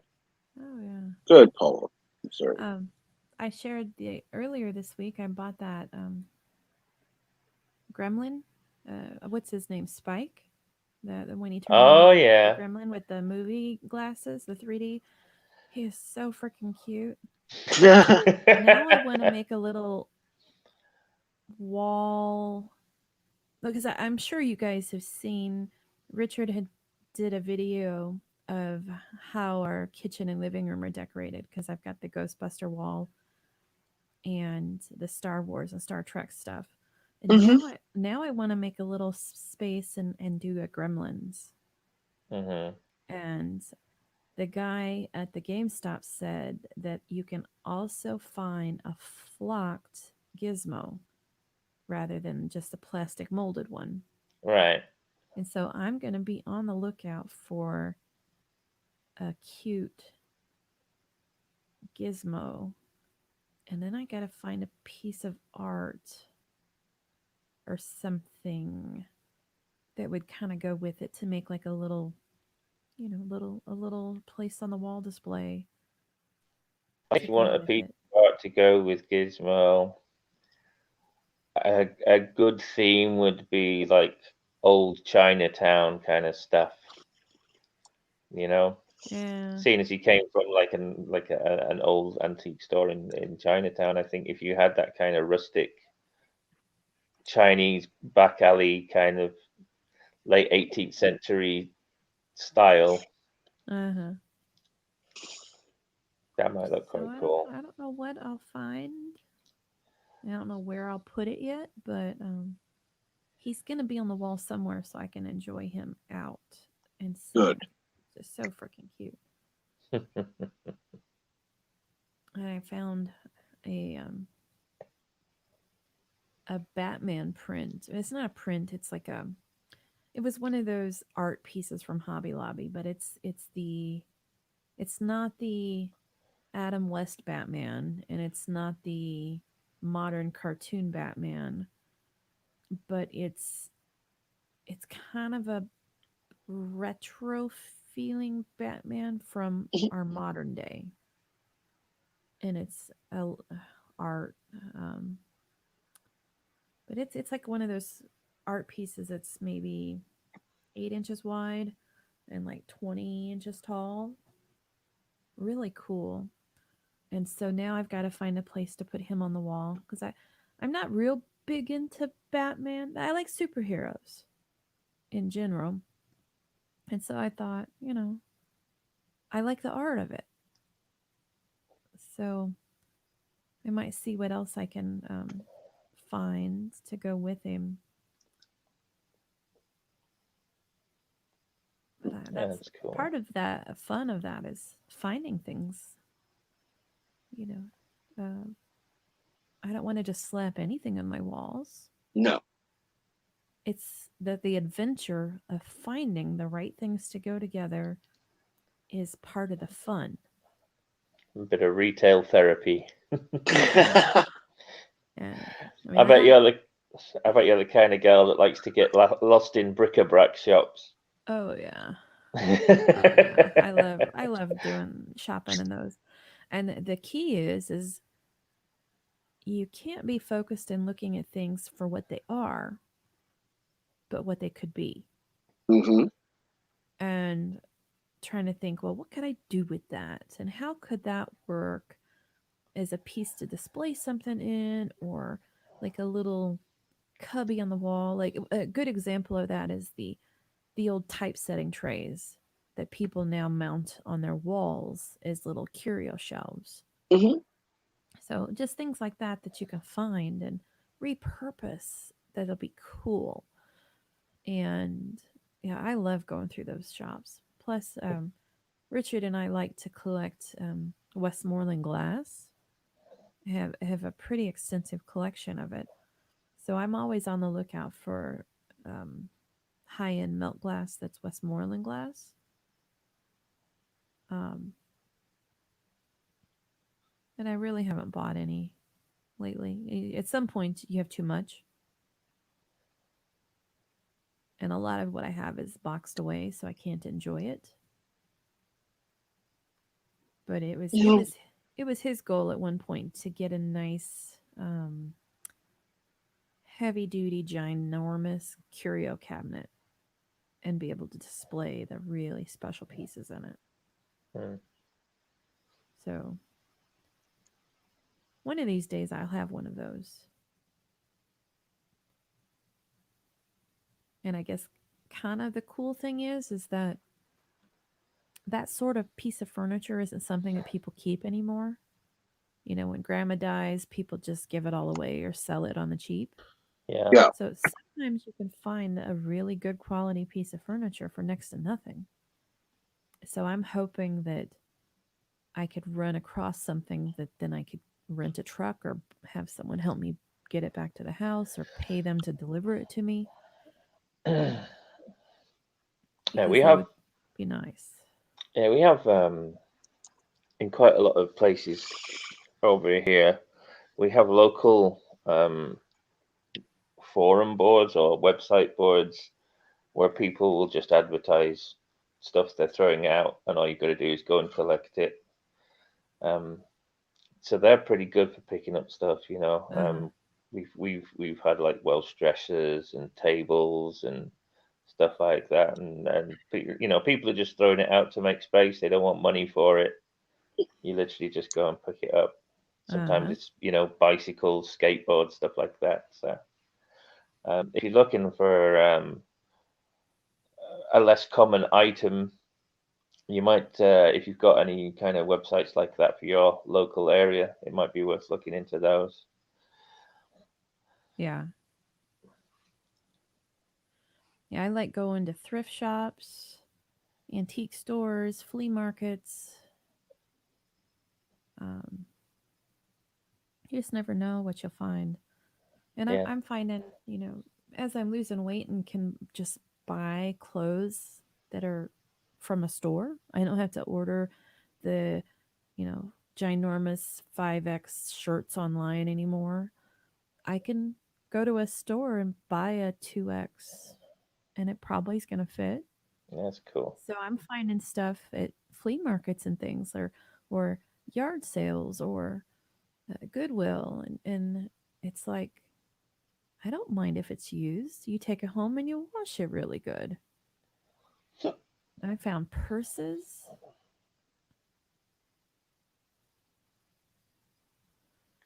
Oh,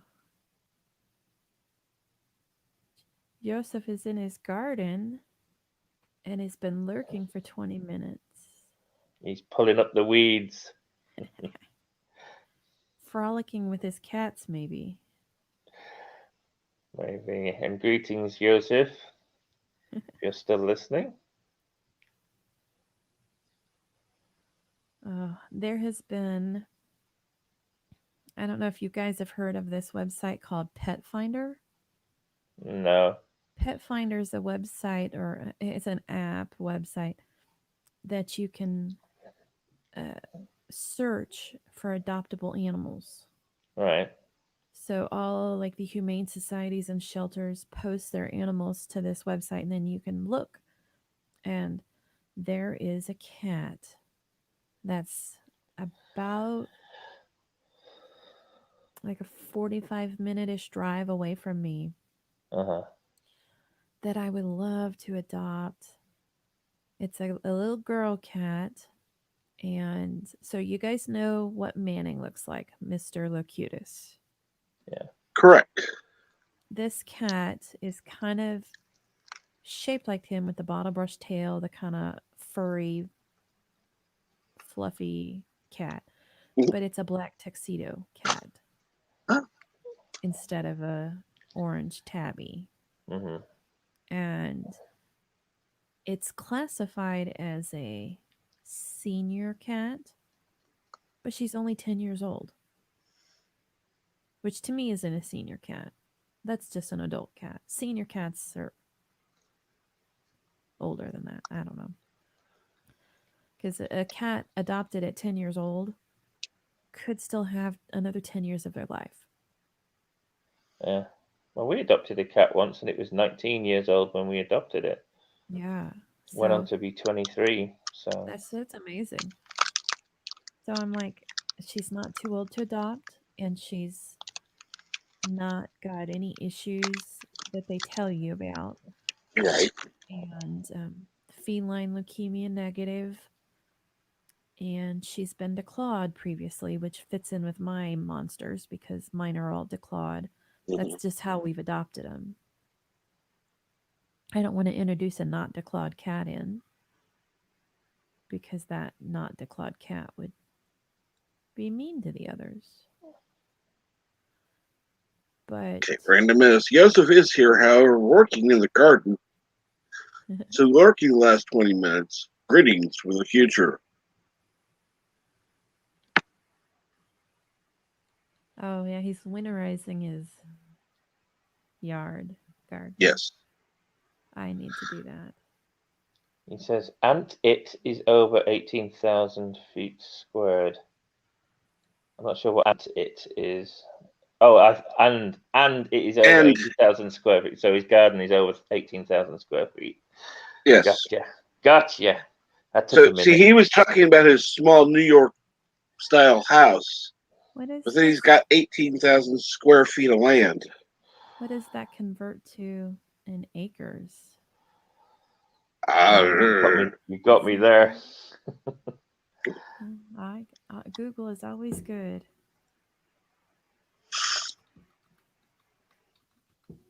Convert square feet to acres. Look at that. Oh, I mean, at a very basic look, it's like it'd be 180 by 100 feet. So it would be 18,000 square about feet is about 0.4 acres. it'd be about four to five houses square ish. Yeah, I need So to it's do pretty the decent same. size, is that? I think my yard is about 0.6 acres, 0.7, somewhere in that ballpark. Mm-hmm.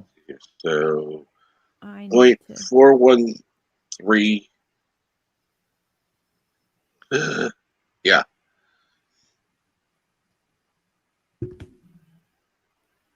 So yeah, it's a good size. I need to do that same thing. My backyard just needs mowed. My neighbor Bob mowed my front yard again the other day. Mhm. Um, but unless I let him in the fence, they can't mow my backyard. Yeah. And so my backyard has not been mowed, and it needs it. I mowed it the Sunday before my surgery on Tuesday. but it needs it. And it's rained all freaking week. So we're really, really wet. Yeah, it And I sucks. know it needs mowed. Does your mower have four wheels, or does it have like a drum at the back? It's got four wheels. If you like stripes, garden stripes, Uh-huh. a drum is very good for achieving that look.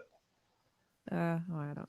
As long as it's mowed, I'm not that picky. I was a gardener for 4 years, and whenever I showed up to a new customer and did their lawn, they would always be really impressed with the stripes. And I say, "How do you do that?" And I say, "It's just a drum, because all it is really is as you're cutting the grass, the drum bends the grass over in the direction you're facing, Uh, and then you turn around and it pushes the next stripe of grass the opposite in the opposite direction, so you get this kind of light and dark uh-huh. alternating lines, and it's just because of the way the light is bouncing off the grass, Hmm. pointing in two different I always directions. wondered how they did that Yeah, because my yeah. yard never looks like that. I'm good that I I'll go back and forth in the big section, but there's a section that I irregular, and I just go round until it gets smaller and smaller until there's like one little strip left. Mm, And in the front yard, I'll go around and straight. As long as the grass gets cut, there's no like real pattern to it. So I don't ever worry about that. yeah. But as I won't get in trouble from the HOA if it's cut. And it never looks bad. It's just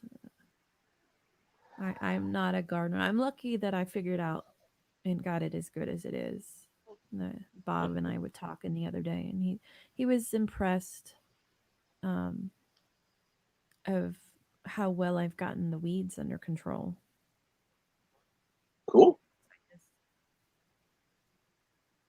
did the little sprinkler um, cart. It's like just this little miniature cart that's got a sprinkler spinner inside it, and you put the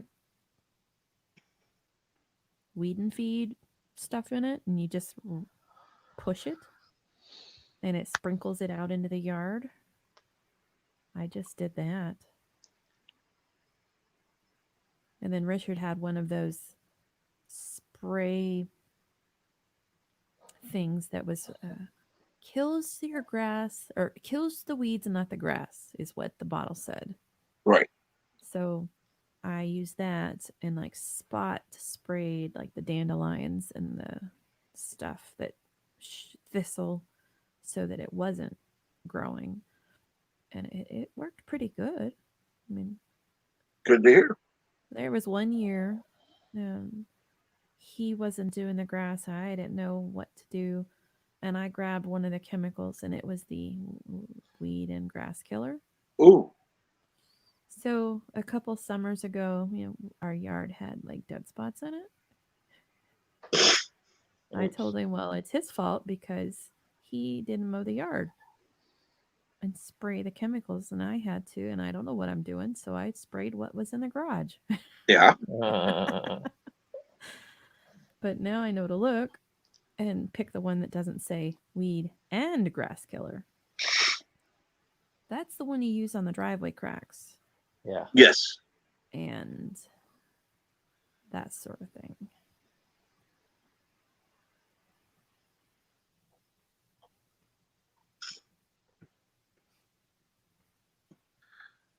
I was halfway trying to decide if I wanted to attempt to drive over to the farmer's market this morning. That would be a good It's thing been a to couple do. weeks. It opened at 8 and it's now 8:48. So I'm thinking if I'm going to go, I probably ought to head that way now to give myself time to get over there and to walk around. I don't Yes. Absolutely. need anything from the farmer's market, but it's fun to get out in the fresh air. Oh yeah. Oh, always fun. And And And yes, usually buy yes, you if may something. Sorry. You may find something that's absolutely, a good deal. Something Well, that you can eat that yeah, a deal isn't usually gonna well, happen, when, but when I say when I occasionally, say good deal, I mean a value price for you, not necessarily cheap. yeah, If that makes sense. something that I would consume that is a cool new thing. Hmm. There is a booth that does artisanal cheese. Ooh, I am kind of a sucker for artisanal cheese because cheese has got protein in it and yes, it's not terrible for you. So if I'm going to grab something for a snack, I'll have cheese. yeah. Uh, Another thing that is, not terrible for you is, and it's funny because I used to eat this when I was on a diet, and I then started eating it when I was not on a diet, but trying to consume protein. Uh-huh. Was cottage cheese. Yeah, Ugh. I'm really funny about cottage cheese. I don't like it soupy, but I don't like it dry. It's got to Yeah. be that happy medium. And Yep. unfortunately for me, most cottage cheeses have too much sodium in them. Yeah. That's the problem. Finding ones that are not high sodium. And if they're low fat, the sodium is even worse. Uh, So, yeah, I struggle with that because occasionally I'll have some, but I'm so picky about it. And with having lost as much weight as I have, I'm down from 3 blood pressure medicines down to 1 blood pressure medicine, awesome. but I still have to watch my sodium intake. And cottage cheese in general just has so much. I know cheeses in general can have a lot of sodium. Right. There's some that don't, but cottage cheese is one of the worst. I can't stand cottage cheese. Always hated the stuff. I prefer more like a cream cheese or a kind of a goat milk type Oh, cheese. goat cheese. Goat cheese is so strong. I tried it once, and yeah, I really Oh, I turned my liked it. lip up at it. That It is just too strong for me. Now, a man who eats cottage pie, you would think he'd like cottage cheese. Sorry. Cottage pie and cottage cheese are not synonymous. there's eh. no there's no cheese at all in cottage pie. I mean, you can sprinkle cheese on the mashed potato on the top. That's always a nice touch. Yes. But generally speaking, um, traditionally there's no cheese in cottage pie, let alone Is cottage it cheese. cottage pie kind of like a shepherd's pie? Now, cottage pie is beef, shepherd's pie is lamb. Oh, The way to remember it is just that, shepherds are synonymous with sheep. So that's the I'm best not way to so remember sure it. that over here in the States they adhere to that because um, I don't think I've ever seen it. I don't think I've seen shepherd's pie exclusively with lamb. I think I've seen them mostly with beef. Right. Yeah, well, you That's Americans why. get everything wrong, so that doesn't surprise me. And I That's think why I that correct everybody I know. It's like, no, no, you're having cottage pie. when I think it's just the naming, a savory dish that's like basically to me crust with stew topped with mashed potato and baked is kind of how I think of it. Mm. And there's so many varieties that you things you could do with that, but yeah, I think we just kind of lump it all under that same one category. Yeah, More than because likely. And Americans are lazy. Yosi Go says ahead. never go low fat if you want to lose weight because to recreate the taste, producers put artificial stuff and sugar in the food. The main Yep. thing they do is they just replace fat with carbohydrates, um, Yeah. which Salt. just, yeah, Mhm. Usually it's w- either extra salt, extra sugar, or both. Yep. yeah. So whenever you see low fat or light on a label, it's actually doing virtually nothing for you anyway. So you Yep. might as well, if it's a thing you want and you're not going to give it up, you might as well just go full fat Yeah. because Oh, it's yeah. not going to make any difference to You you just one way or the other. buy a smaller portion of it and just enjoy it. Yeah, Exactly. yeah. Exactly. That's why when I get it, I get the full fat, Mm-hmm. and I do look for low sodium. Yeah, because you can. I mean, the way to tell is if you check the bottle. If you look on the, I don't know if you guys have quite the same system as we do for listing ingredients and whatnot, but over here they have to be pretty specific about the ingredients and how the ingredients affect your sugars and fats and stuff. And I think it's very similar. what you tend to see if you compare a low fat with the same brand, but the normal full fat, Mm-hmm. it'll show on the normal one on the fat column, it might show like 1.8 grams per 100. And then you look at the low fat and it says 0.1 grams per 100. But then you go down to where it says carbohydrates, which will sugar, and then that goes up to 1.8. Whereas on the previous one, on the normal one, it's at like 0.1. So it really just switches the figures between the sugars and the fats, but they all turn into fat one way or the other if you don't exercise. So Yeah. Oh, yeah. it really makes no difference. Yeah. Well, that is definitely one thing I've learned. I would rather eat the real thing and choose wisely, picking things that aren't completely terrible for me, Yeah. Right. than to eat the fake manufactured process. Because it's amazing when you start thinking like that and shopping at the store. It is really true. I don't hardly go into any of the aisles anymore. No. I dairy, the meat, the produce. Um, there's only a few aisles I'll go in. The only thing I can't do is I cannot stand plain water. I just can't do it. I have to choke it down. So I'm the same. I do like the little flavor squirties or powdered mixes that go in the water, and I drink a lot of those. I Mm-hmm. just, it's the only way I'm going to get water in enough for me. But outside of that, occasionally I'll explore like the the protein bar aisle. Well, have you considered, like buying? It depends on what fruit you like. Hmm. Uh, but like lemons, limes, oranges, whatever, slicing them up, putting them in the water, and just infusing it. So you're still getting Yeah, flavor, but it's not like eating the fruit itself. But it's not plain water either. right. Yeah. I almost did that with some strawberries that were needing eaten Yeah. the other day. It's more effort than I want to spend sometimes. Mhm. Yeah. Realistically, it's just it's work, and it doesn't keep forever, and it's the A little flavors are easy. little packet of fruit tea is a lot easier. And good morning, Chris. How are you?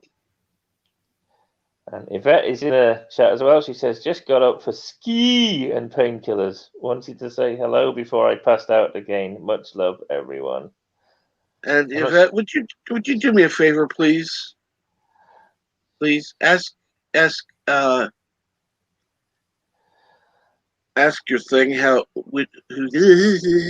who's the best Doctor Who? Who is the best Doctor Who? Yes. That's a big question, my friend.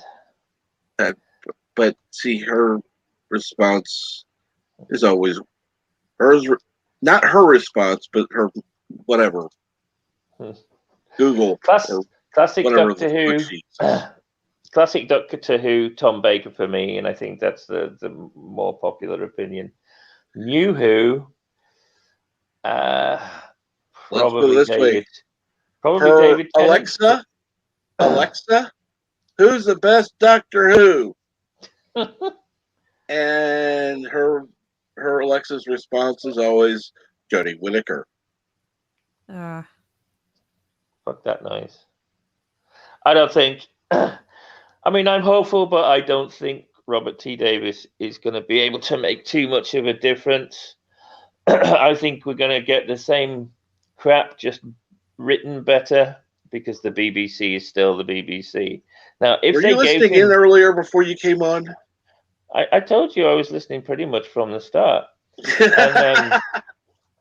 and you know, the BBC is still the BBC, which stands for Boring Bloody Channel, by the way.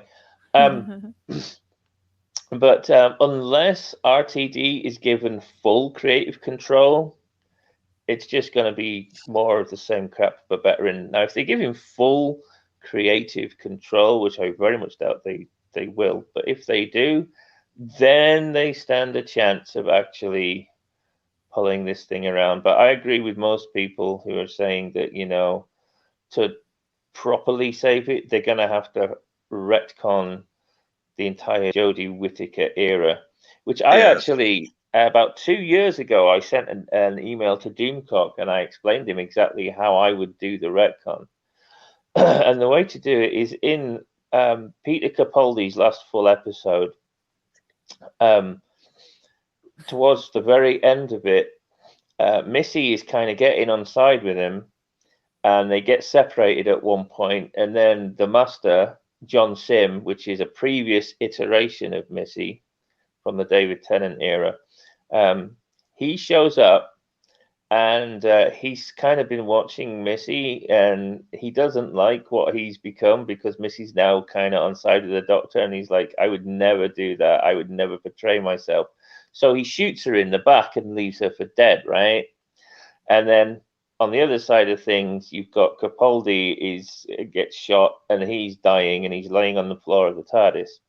Well, in my retcon rewrite, what happens is that Missy, because she's a later iteration of the Master than John Sim is, she already knows that she's going to turn up and shoot herself in the back. She's already lived the bit that John Sim's done. So she knows she's going to get shot in the back. So she puts on like laser armor on her back or whatever and just kind of fakes the fact that she's dying to fool John Sim. So he disappears. Once he's gone, she gets up, shakes it off. She goes to TARDIS, probably laying on the floor dying. And because she's now kind of good friends with him, she doesn't want to see him die. So she plugs him into the TARDIS time vortex to give him energy from the time vortex to keep him from dying and regenerating. But because the time vortex is this massive expanse of probabilities and possibilities and time and dimensions and all the rest of it, it also causes him during his kind of generation, it causes him to basically have like a comatose vision of things that may or may not be. And that's basically what the whole Jodie Whittaker era is. It's basically a fever dream while he's being pumped full of time vortex energy. And then, so what we see at the end of the next season is Jodie Whittaker is going to end up regenerating. But what I would have her do is regenerate back into Peter Capaldi on the floor of the TARDIS where Missy is saving him. And then she explains to him, oh, well, I plugged you into the TARDIS. And he's like, I was a woman. I did all this crazy stuff. And she just says, well, you were plugged into the time vortex, dear. And it's all very spacey, wacy, timey-wimey stuff. But it didn't really happen. So that would be my retcon. Yeah. It's a nice story. You should send it in. Oh, thank you. I don't think the BBC would listen, but Doomcock replied, and he said he enjoyed reading it. So it was nice to get a little feedback from a professional writer.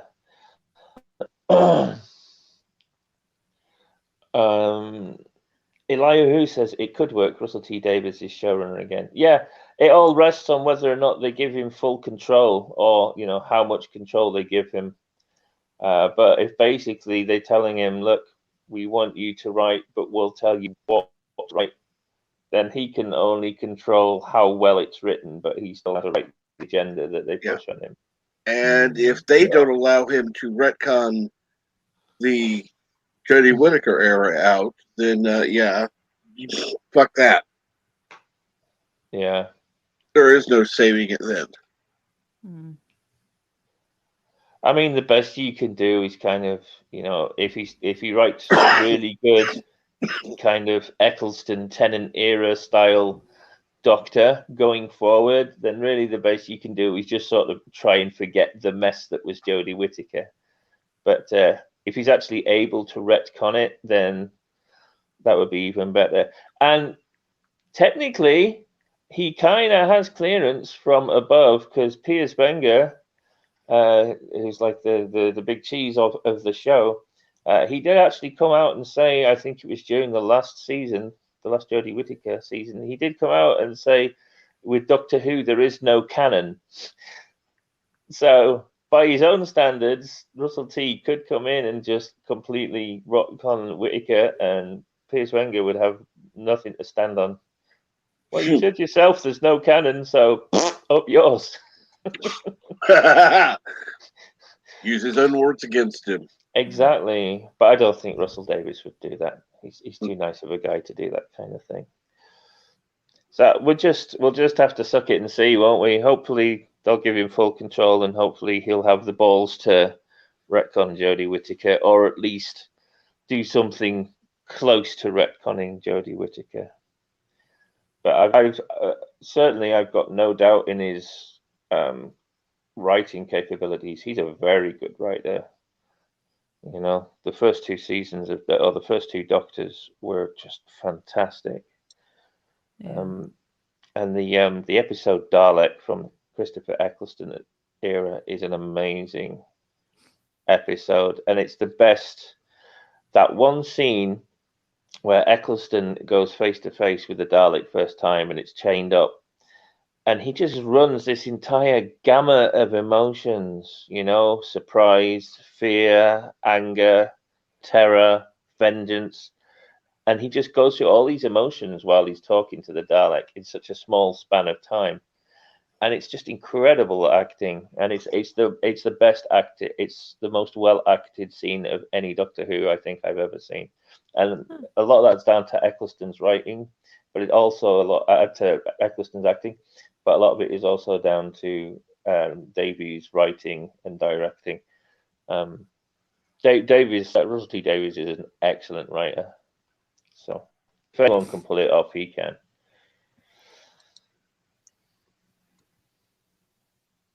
Yeah, exactly. But they only have to retcon the Timeless Child to fix the canon. To fix the canon, yes, but I would prefer the whole Jodie Whittaker era to be retconned, not just that one episode. I just like her to be completely not canon. Because the whole thing was terrible. I've heard people say, "Well, Jodie's a good actor. She just got bad direct." No, she's a shit actor. I'm sorry, she's a shit actor. The only remotely convincing role she's ever been in was the ditzy chav neighbor from next door in Attack the Block, and that's because she's basically playing a divvy northerner, and she's a divvy northerner, so she was just playing to her strengths. She's not a good actor. At very best, at being generous, she's average. But no, she plays Doctor Who like a pantomime character, and Doctor Who is a little bit camp, a little bit cheesy, but he's not pantomime, and she just plays the Doctor full throttle like a pantomime character. It's terrible. No. Sooner she's gone, the better. Sooner Chibnall's gone, the better. But I fear what the BBC has in store. Yvette says, I agree, but that won't happen. Yeah, we can only hope. I think the chances of a full Whittaker retcon are, I don't know, maybe 1,000 to 1. But I'll keep a hold of that one until we see exactly what they do with her. We'll have to see. But it was, the whole Whittaker era has just been atrocious. Bad writing, bad acting, bad directing. No thanks. Oh, well, I think I probably ought to get off of here. I need to do a few things, and I do think I'm going to run to the farmer's market, Sounds like a good idea. get out and get some fresh air before this birthday party later today. Cool. Grab me a sack of Sounds spuds good. while you're out there. I need some spuds. Oh, well, I'm not supposed to eat potatoes, but Baked strangely, potatoes apparently are okay. At least my missus says so for her. very few of our farmers markets ever even have them. It's not something that's widely grown. We have I don't know loads over why. here. Do some internet shopping overseas. We'll have them shipped over to you. And good night, Yvette. Well, good afternoon, but have a good sleep. Yeah. Sleep well, Yvette. Yeah. All right. Well, I'm going to get off. You probably won't be back on. I was telling Jedi Bill the other day Mm-hmm. that I wish there was somebody that did this same thing in like the 6 7ish to 10 11ish time slot Eastern, Mm-hmm. because AM that's or usually PM? when I'm craving, getting on and talking to people. And there's nobody that streams at that time frame that Well, I found. Captain occasionally comes on in the evenings for a brew crew, don't you, Cappers? Correct. Yeah, occasionally, but there's not like nobody's got like a permanent evening slot.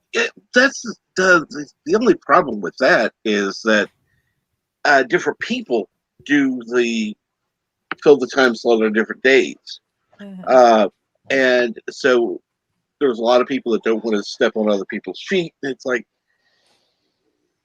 yeah, so what? Yeah. I'm sorry, it's YouTube. That would be like network TV going, well, this show's going to be on, so we're not going to put anything on at this time. Right. Right. Like, screw that. Oh yeah. The people who are going to watch are going to watch.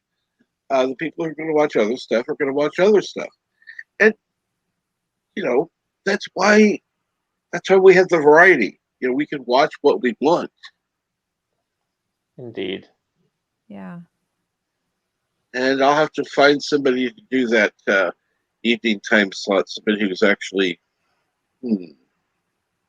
I have somebody in mind. Well, the scary thing in my head is I keep thinking I could do that, but I can't commit myself to. It's one of those things that I would participate periodically, Right. but it's not something that I feel I could commit on that regular of a schedule. Well, if you have let's say, a certain day of the week, whatever day it is, that you'll be on, commit to that. And any other day, you just say, well, we may be on another day, we may not. Oh, that's true. Yeah. That's true. All you need is one solid day a week. If you can make that one solid day, people know to tune in. Yeah. Yeah, I have to think about it. Absolutely. Put some thought. Figure out when would be best for you, and if you want to commit to it. If so, then that you're going to have people that are willing to watch Right. and participate. You can show us what bargains you pick up at the bric-a-brac store. Well, and that's the thing, what can I contribute if I was to do that? That's just not what everybody is. Like, I don't know anything about Doctor Who except he exists. Right. It's just something I've never watched. Not that I wouldn't. It's just I've never. Let's see here. I don't know what you could contribute, Yoda lover. But I'm not one of those that can spew trivia. I mean, I just can't remember it. But in my head, I like. Honestly, if you can go to the bookstore and look for a trivia book, quite honestly, you can even thumb through it and go, oh, hey, let's whatever. Uh-huh. People are going to just listen and enjoy. Yeah. In fact, we've got a couple of people that specifically read books um, for their streams. Oh, yeah. And So, I think a lot of the time it's more the passion and the knowledge that people are drawn to rather right. than necessarily just the subject. So as long as you're focusing your conversation about something that you love and something that you know about, Uh-huh. uh, people will come. You might Uh, get the same. You might not get the same crowd that Captain Trek does. You might not get nerds in if you're not doing nerdy stuff, but there'll be people with common interests who just Yeah. see the yeah. passion and feed into it. Well, and see, for me, it kind of would go across this the I like the nerdy stuff, that is me. Um, but I also like the crafty stuff and the flea market finds, So I would see myself like sharing what I've been working on knitting lately and what kind of projects I'm gonna make next and maybe what I'm sewing or quilting and my cool Star Wars finds like or the little gremlin guy, the things that I've found or that I've watched or um like right now, I'm really into an anime kick on Netflix, and I Mm-hmm. just finished another series last night, and it's amazing how good some of those are. Yeah, it's because they're not westernized woke crap. Yeah. And Anime doesn't go in for that nonsense. They just tell good stories for the sake of good yeah, stories. that's what I'm finding. A lot of it is just such good storytelling that they're not dragging it on for 20 seasons. It's like two, what do they call them? Episodes or not episodes, uh, series or something, however they say it. Where there's a limited run.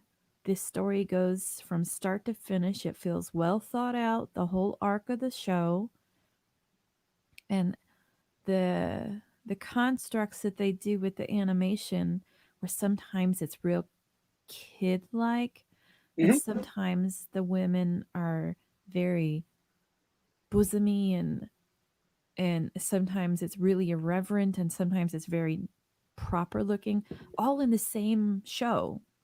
And I just find that fascinating. I don't know a lot about it, like the history of it, but uh, I, Well, I, it doesn't matter I so just, much as long as it appeals to you. yeah, the That's the stories, important thing. the Yeah. art of it, everything has just been really, really interesting. And it's not just like, oh, they're all like a Sailor Moon type of thing, there's been the horror ones. I one Castlevania or Transylvania Castlevania, yeah. that I watched through that. Um, there was one called Demon Hunter, I think it Mm-hmm. was. I love that one. Um, I just finished watching the new episodes of Seven Deadly Sins. Cool. I Good morning, Cinnamon Red Shirt, and good morning, Sci-Fi Nation. Yeah, And I love Redshirt those. says, "What kind of anime does everyone like? For the sake of argument, I'll include cartoons. Bugs Bunny is king. Fight me, lol." Oh, well, Bugs Bunny is classic. Yeah, I I'm, like I've not really gotten into the Japanese anime or the manga inspired anime. My daughter's into those, and I have nothing against them. They just haven't really appealed to me so much. So I'm more into the westernized adult cartoons, yeah, Rick and Morty and that kind of stuff. There's a show on Netflix which I really like, which a lot of people don't talk about. It's called Final Space, and it takes Huh. an episode or two to get into it because it's an unusual flavor. It's got comedy, but it's also got drama and some dark turns in it. But it's a really well written show, and they've just dropped a new season. So I started watching it right from the start, from episode one of season one, and I'm currently doing little mini marathons to get through to the new seasons. And it's a great show. It's about a guy who's well, it starts off as a guy who's a convict in outer space all by himself, and he only has the ship's AI, a really annoying floating robot, and a bunch of synthetics to keep him company. And it's just sort of a kind of a catastrophe happens on the ship, which leads to a series of events, and then new characters are brought in very quickly. And if you're into sci-fi cartoons, it's definitely a watch that I would recommend. It's called Final Space. Final Space. Final Space. Yeah, the new series is series 3 or season 3, so there are 3 seasons now. But I mean, it even had, there was a couple of moments during the first 2 seasons where I genuinely shed a tear. They have genuinely, heartstring tugging moments as well. It's all kind of in there: humor, drama, heart wrenching stuff. It's good. And there was a question in the chat: when did I get so much flabber? I've been flabby for quite a long time. Quite a long time.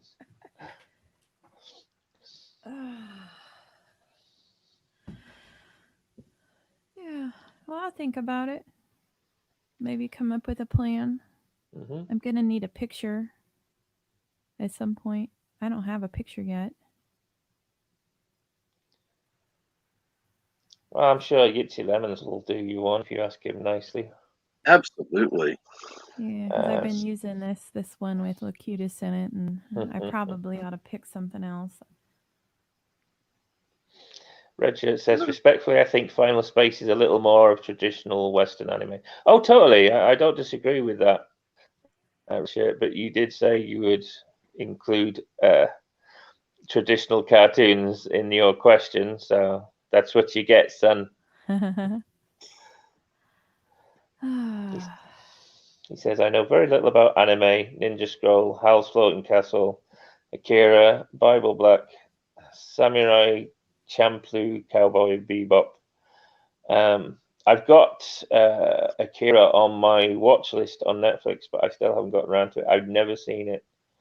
I don't know if I've got that one on my list or not.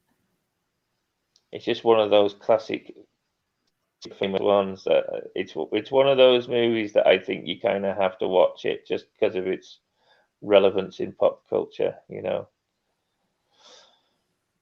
I started watching a show last night because I needed a new something to watch because I finished what I was working on. And what is the show called? Oh, I just lost it. Show me my continue watching. Oh, I lost it. Oh, here. There's a show called Postmortem that I started watching. Oh. And it's I think it's Swedish maybe, but it's dubbed in English. And it's weird. I'm not exactly sure, what it's one of those. I find it fascinating. It's not the same old regurgitated story like we get, and I'm finding that with a lot of the I guess Swedish or the stuff that I have to watch that's dubbed. Mm-hmm. The stories coming from whatever the culture or ethnicity is that they bring in from their lore and mythology are fascinating because there's stuff that I don't know about. Like there's one called, I think, The Protector, that is Turkish, and it's basically a guy with a magic shirt. But it brings in the Turkish mythology and lore, and it's fabulous. And I'm loving finding more of those that they've translated into English because I don't have the patience to have to read the subtitles. No. And I think I multitask. And I think you're not alone. I mean, this is purely anecdotal from my point of view. But with all the YouTube channels that I'm subbed to and things that I just kind of hear on the wind and stuff, it does appear that more people are becoming more open to like foreign films and anime and stuff like that. And I think one of the main reasons is they're seeing that those foreign films, European films, Eastern films, they're offering something that a lot of Western films and shows aren't right now, which is good writing and story for story's sake. You know, a lot of these Netflix, what are these Netflix specials that are made by Netflix and other channels, other streaming networks. They're still pushing their agenda in a lot of their shows and a lot of movies, and I think there is a growing number of people who are seeing it now. It's it's finding its way into normie culture because they're pushing it so hard. Mm-hmm. You know, being nerds, we're a bit more super sensitive to it. So we cottoned on sort of like 4 or 5 years ago, but the normies now who don't tend to see that stuff quite as sharply as we do because they don't really focus on it like we do. Right. They're starting to see it now because we're getting, or we have been getting, movies and shows where they pretty much just ripped the mask off and thrown it in your face as loudly and boldly as they can. So even the normies can't miss it. And I think normies now are starting to go, you know what, I don't care for that. What else is on? And they're leaning towards the European stuff because they write much better. Sci-Fi says Flabberjam made my channel. Oh, it's gone. I missed it. Could you put that up? Hold on, Captain.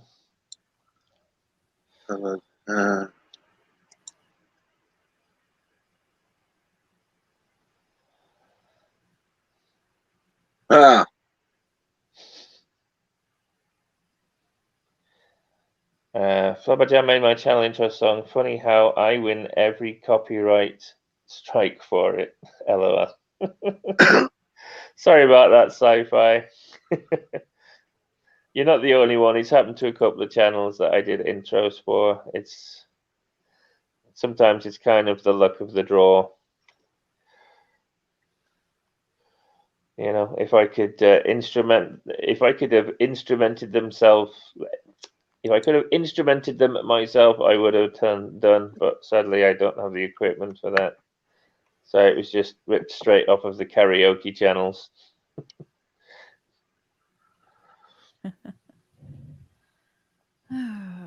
That's where you need somebody like Piano Dean who can play it just a little differently.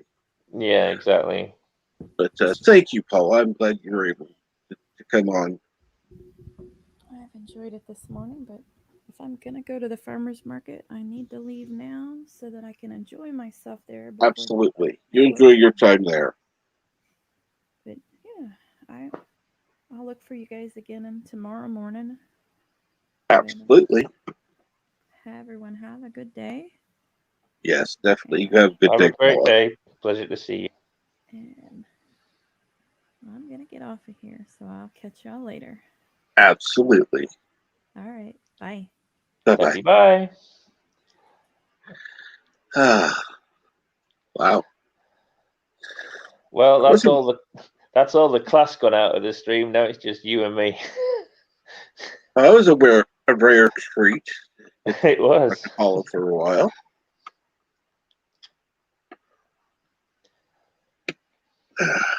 She has a very soothing voice, doesn't she? Yes, she does. Absolutely. It's very, very easy listening. I didn't even mention that the link is in the chat during the time she was talking because I was like, okay, I'm having fun talking to her.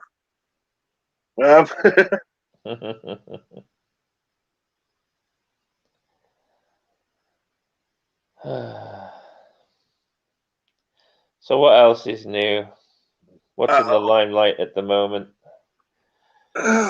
Well, supposedly this week I'm supposed to have a doctor's appointment with the surgeon. Unfortunately, that appointment has not yet been confirmed. So Sucky. until then, it's kind of in limbo. And this doctor always confirms everything several days ahead of time. Yeah. If he doesn't, that means it's officially canceled. So, Yeah. yeah. Oh, that sucks. Because they don't say that, they just don't call. Excuse me?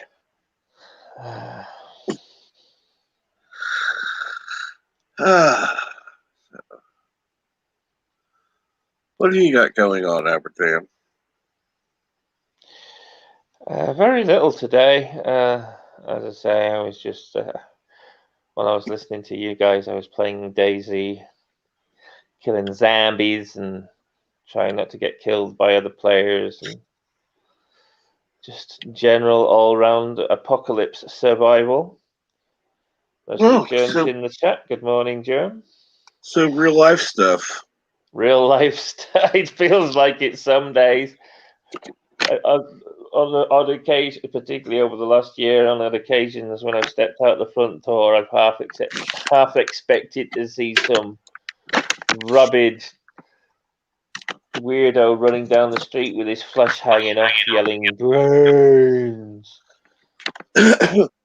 It wouldn't surprise me at this point. No, it wouldn't.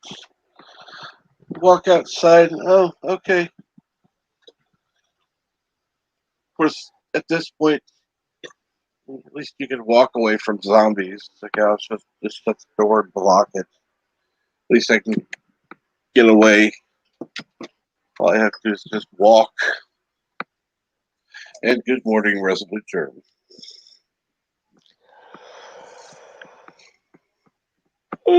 So yeah, that's my day. Just killing zombies. I've got a new game downloaded from the Xbox Game Pass, which I haven't started playing yet. I can't remember what it's called, but it looked very much like a modern take on the Tenchu series, and I loved the Tenchu series back on the PlayStation. And just basically being a ninja, going into villages, cool. And, scouting around on rooftops and taking out guards and people, and just generally being stealthy and super cool. So I might pick that up later today, or I may go back to the zombies. I'm not sure. It just depends on what kind of mood I find myself in, I guess. Absolutely. Sounds like fun. Oh, it is. I mean, it's horses for courses. It's whatever you like, but yeah, I was a big fan of Tenchu 2 was the best one. There was, I think, 3 Tenchu games. The first one was a little limited in scope purely because it was, their first outing. Tenchu 2 got the balance just right. And then Tenchu 3 kind of became a little more action orientated, and you lost a bit of that kind of stealthiness. Yeah. And I wasn't quite as hot. I mean, it's still a good game, but I wasn't quite as hot for that as I was for Tenchu 2. Hello, Mr. Red Shirt. Good morning, Senator Red Shirt. Good morning, gentlemen. How's your day? Yeah, going all right, thanks. Going all right, thank you. Excellent. I was listening to you guys chatter on in the background. Everybody seems to be talking about games. I'm not a gamer myself, so I'm kind of lost in the conversation. No, you neither, huh? Nope. I had really. a little game for my phone called PUBG, but it was taking up too much space. I had to delete it. When PUBG first arrived on the console, I thought I'd really enjoy it because it's my kind of cup of tea, first-person shooter. Right. And I booted it up and gave it a go, and it just wasn't for me. I was kind of surprised because I really thought it would be, but yeah, it wasn't for me. I gotta admit, I enjoyed the heck out of it. I really did. It was just brutal on my phone. Yeah. Right now, I'm not in a position I can upgrade the technology, unfortunately. So it had to go. Once in a while, I watch these kids on YouTube. There's this one kid, what's his name? Jacob. He goes under Jacob Gaming. I started watching this kid in the summer. He was just like 4,000 viewers. He's now at 331,000. And all he does is play this effing game for 2 hours a night.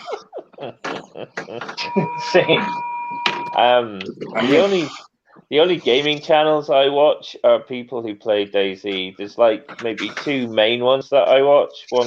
The main one I watch is called Running Man's, and the reason I watch him is because these particular guys, they kind of use DayZ as a platform to have adventures.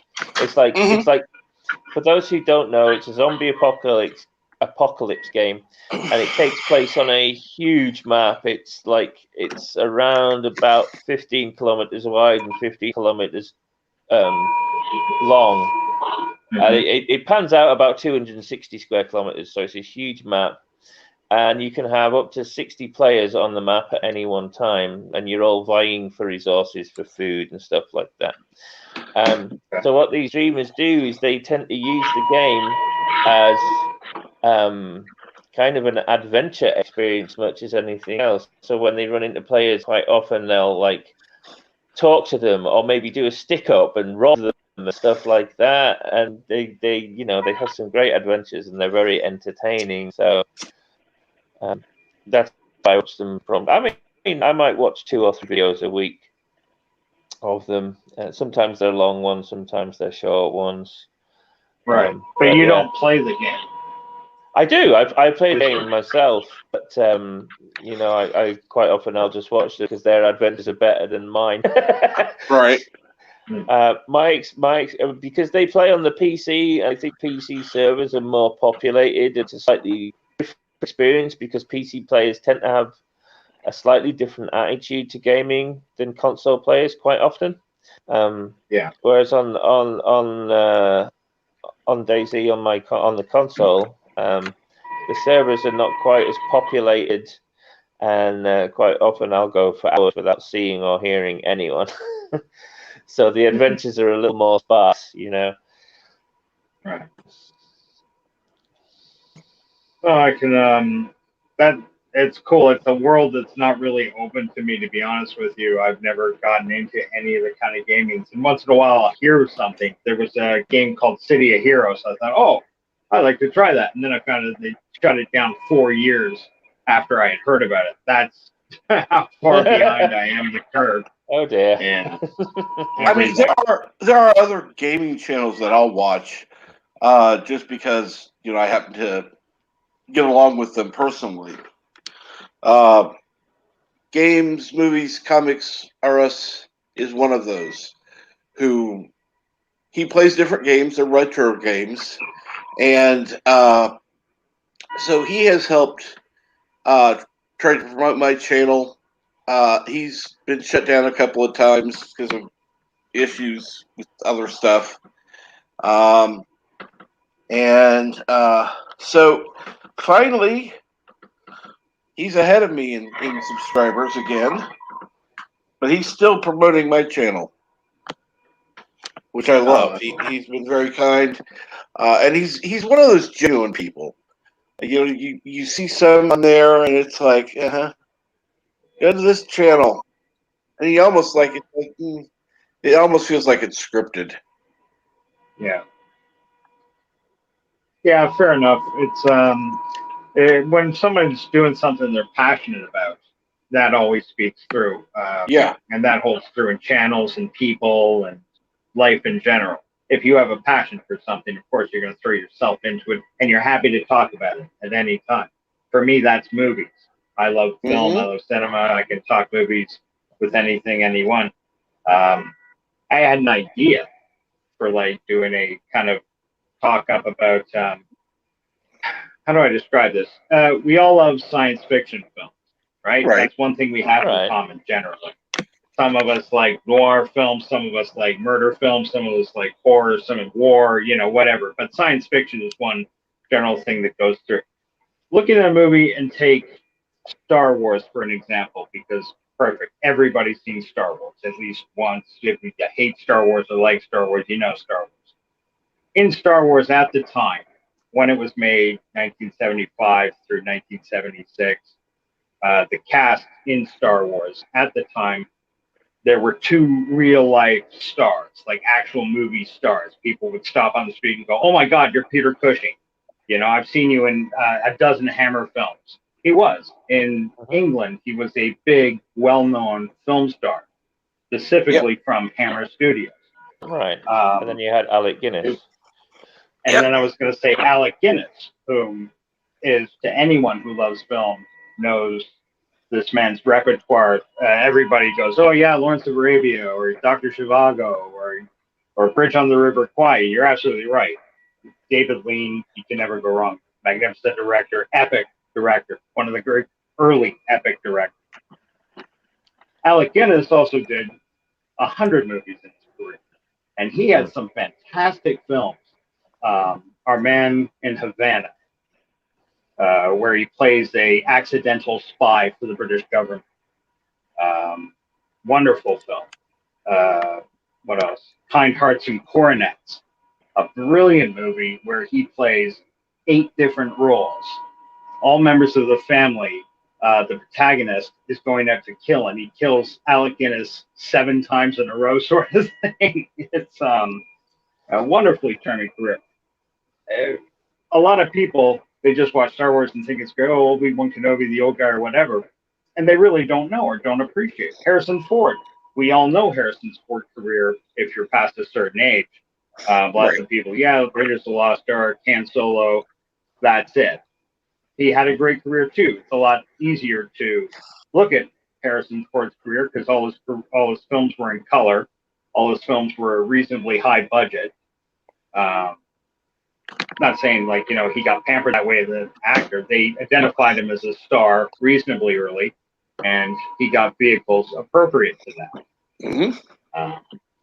So we all got movies and stuff we like, and if there's any causality or if there's any crossover in different films, Star Trek: The Motion Picture, Robert Wise directed. Robert Wise also directed The Sound of Music. He also directed West Side Story and The Andromeda Strain. And quite famously, oh shit, what was his big one? Right on the tip of my tongue. That's embarrassing. Oh, I hate when that happens. And Elihu, who does mention that today is Mark Hamill's birthday. Is it really? Oh, okay. Corvette Summer. The big red one with Lee Marvin, Mark Hamill. Great film. If you haven't seen that, it's Mark Hamill's birthday. Wonderful. Corvette Summer's kind of a cheesy movie. The car is beautiful. It's such a 70s movie. But it's a lot of fun. Have you seen either of those movies, Cap? Corvette Summer or the Big Red One? Big Red One's a really good war movie. If you like war movies, World War II movie with Lee Marvin,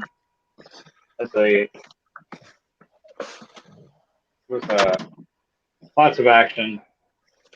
Mark Hamill was great in it. Everybody knows him as the Joker, of course, and him as what else did he do? He was the trickster in the Flash, the old Flash TV series in the 90s. Played the Joker in Batman. Yeah, he's definitely. He did. He did the voice of Chucky in the most recent Chucky movie. Yeah, that's right. Absolutely, he did. He does a very humorous Harrison Ford impersonation too. He does a very good Harrison Ford. Yeah. Hey, kid. There you go. Let's see here. And that's right, Elihu. He also played Cockknocker in Jay and Silent Bob.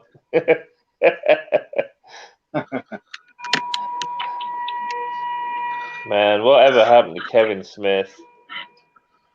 I can't. I mean, not that it matters, but I can't figure out with Smith whether it was always about getting into the Hollywood club, or whether he just kind of got older and figured, you know what, maybe I need to just get a retirement plan and get in with the club.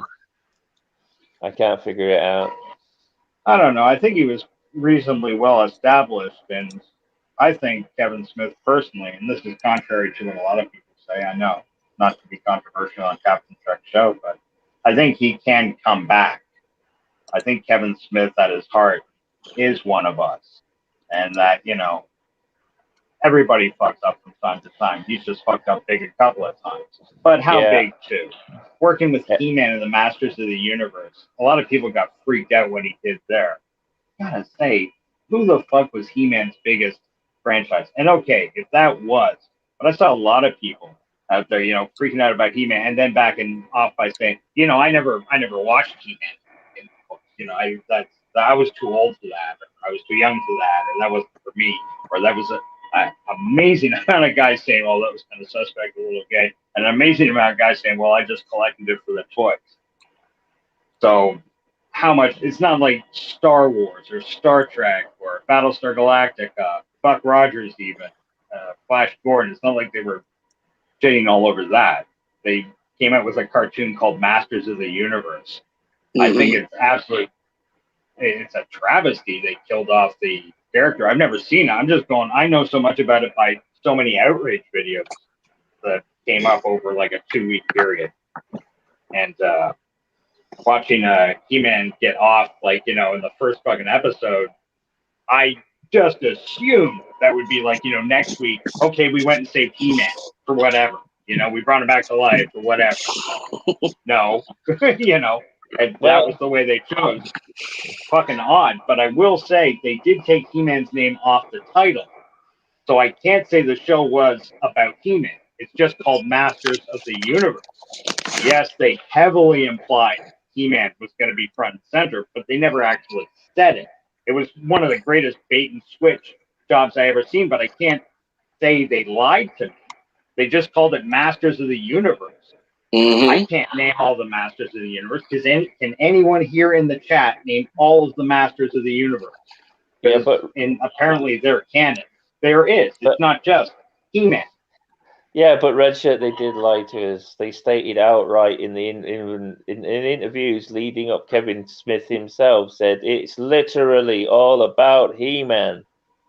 That right. Quoting him verbatim. That's where. So he did. Yeah, did literally lie to us. They may have taken. They may have taken the moniker He-Man out of the cartoon title, but they did come out and say it's literally about He-Man. So the moniker in the title doesn't matter. They told us outright it's all about He-Man, and it clearly isn't. Tila, I did a little bit of number crunching, watching the show, and Tila has about roughly twice as much screen time as He-Man does. Well, if they killed him off in the first episode and she's got twice as much time and they had more than 2 episodes, the math pans out. Is He-Man wrapped up? Is it already played all the episodes? Do we know the end? No, they're releasing the season in 2 halves. We're halfway through. The last episode ended with He-Man getting run through with a sword and left for dead. Not completely dead, but left for dead. So we don't know at this point whether he's going to die or not, but he's certainly in a condition which could kill him. If this is like part of a larger arc, like if you sat and watched this as a 4-hour movie, say, as opposed to broke up in pieces with commercial breaks or whatever, I don't know, because honestly, I'm that out of touch with the property. I'm just, the whole backlash and hatred and anger just kind of floored me looking at all these people that got upset over it and thinking, I never once heard you mention fucking He-Man or talk about it. Why are you so outraged? And then you come out and say, I don't care. Do you care, Flabber Jim? And I'm not trying to put you on the spot, I swear. I'm just curious. Did you grow up with it? Did you collect the toys? Were you a big fan of the cartoon? Yeah, I agree. Okay.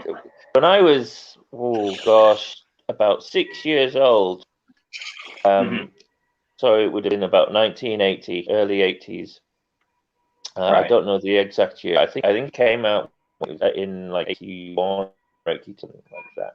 So I was at junior school, and all the kids in my school had the He-Man toys. My best friend had a whole ton of them. He like any toy he wanted, pretty much his parents would buy it for him, and I would nag my mum and dad up, down, left, and right for a He-Man toy. And by the time they actually got me one, it was starting to go out of fashion because we just didn't have that much money. Our money was spent in other places rather than just on expensive. And the toys were expensive; they weren't cheap. Like a He-Man toy back then, like a He-Man figure was probably about £5, which in today's money would probably translate to about 30 quid, 25, 30 quid, or about 40 of your American dollars. So they weren't cheap toys. But yeah, I mean, I grew up watching the show, playing with the toys when I could. And, I'm not quite so much bothered about the fact that He-Man gets less time. It's the fact that he's getting so little screen time compared to everyone else, and the fact that they've completely ruined Teela. The Teela character is nothing like the classic Teela character from the 80s show. They've just basically turned it into angry lesbian bitch, which is what they seem to do to a lot of strong female characters in classic shows. They did the exact same thing with Seven of Nine.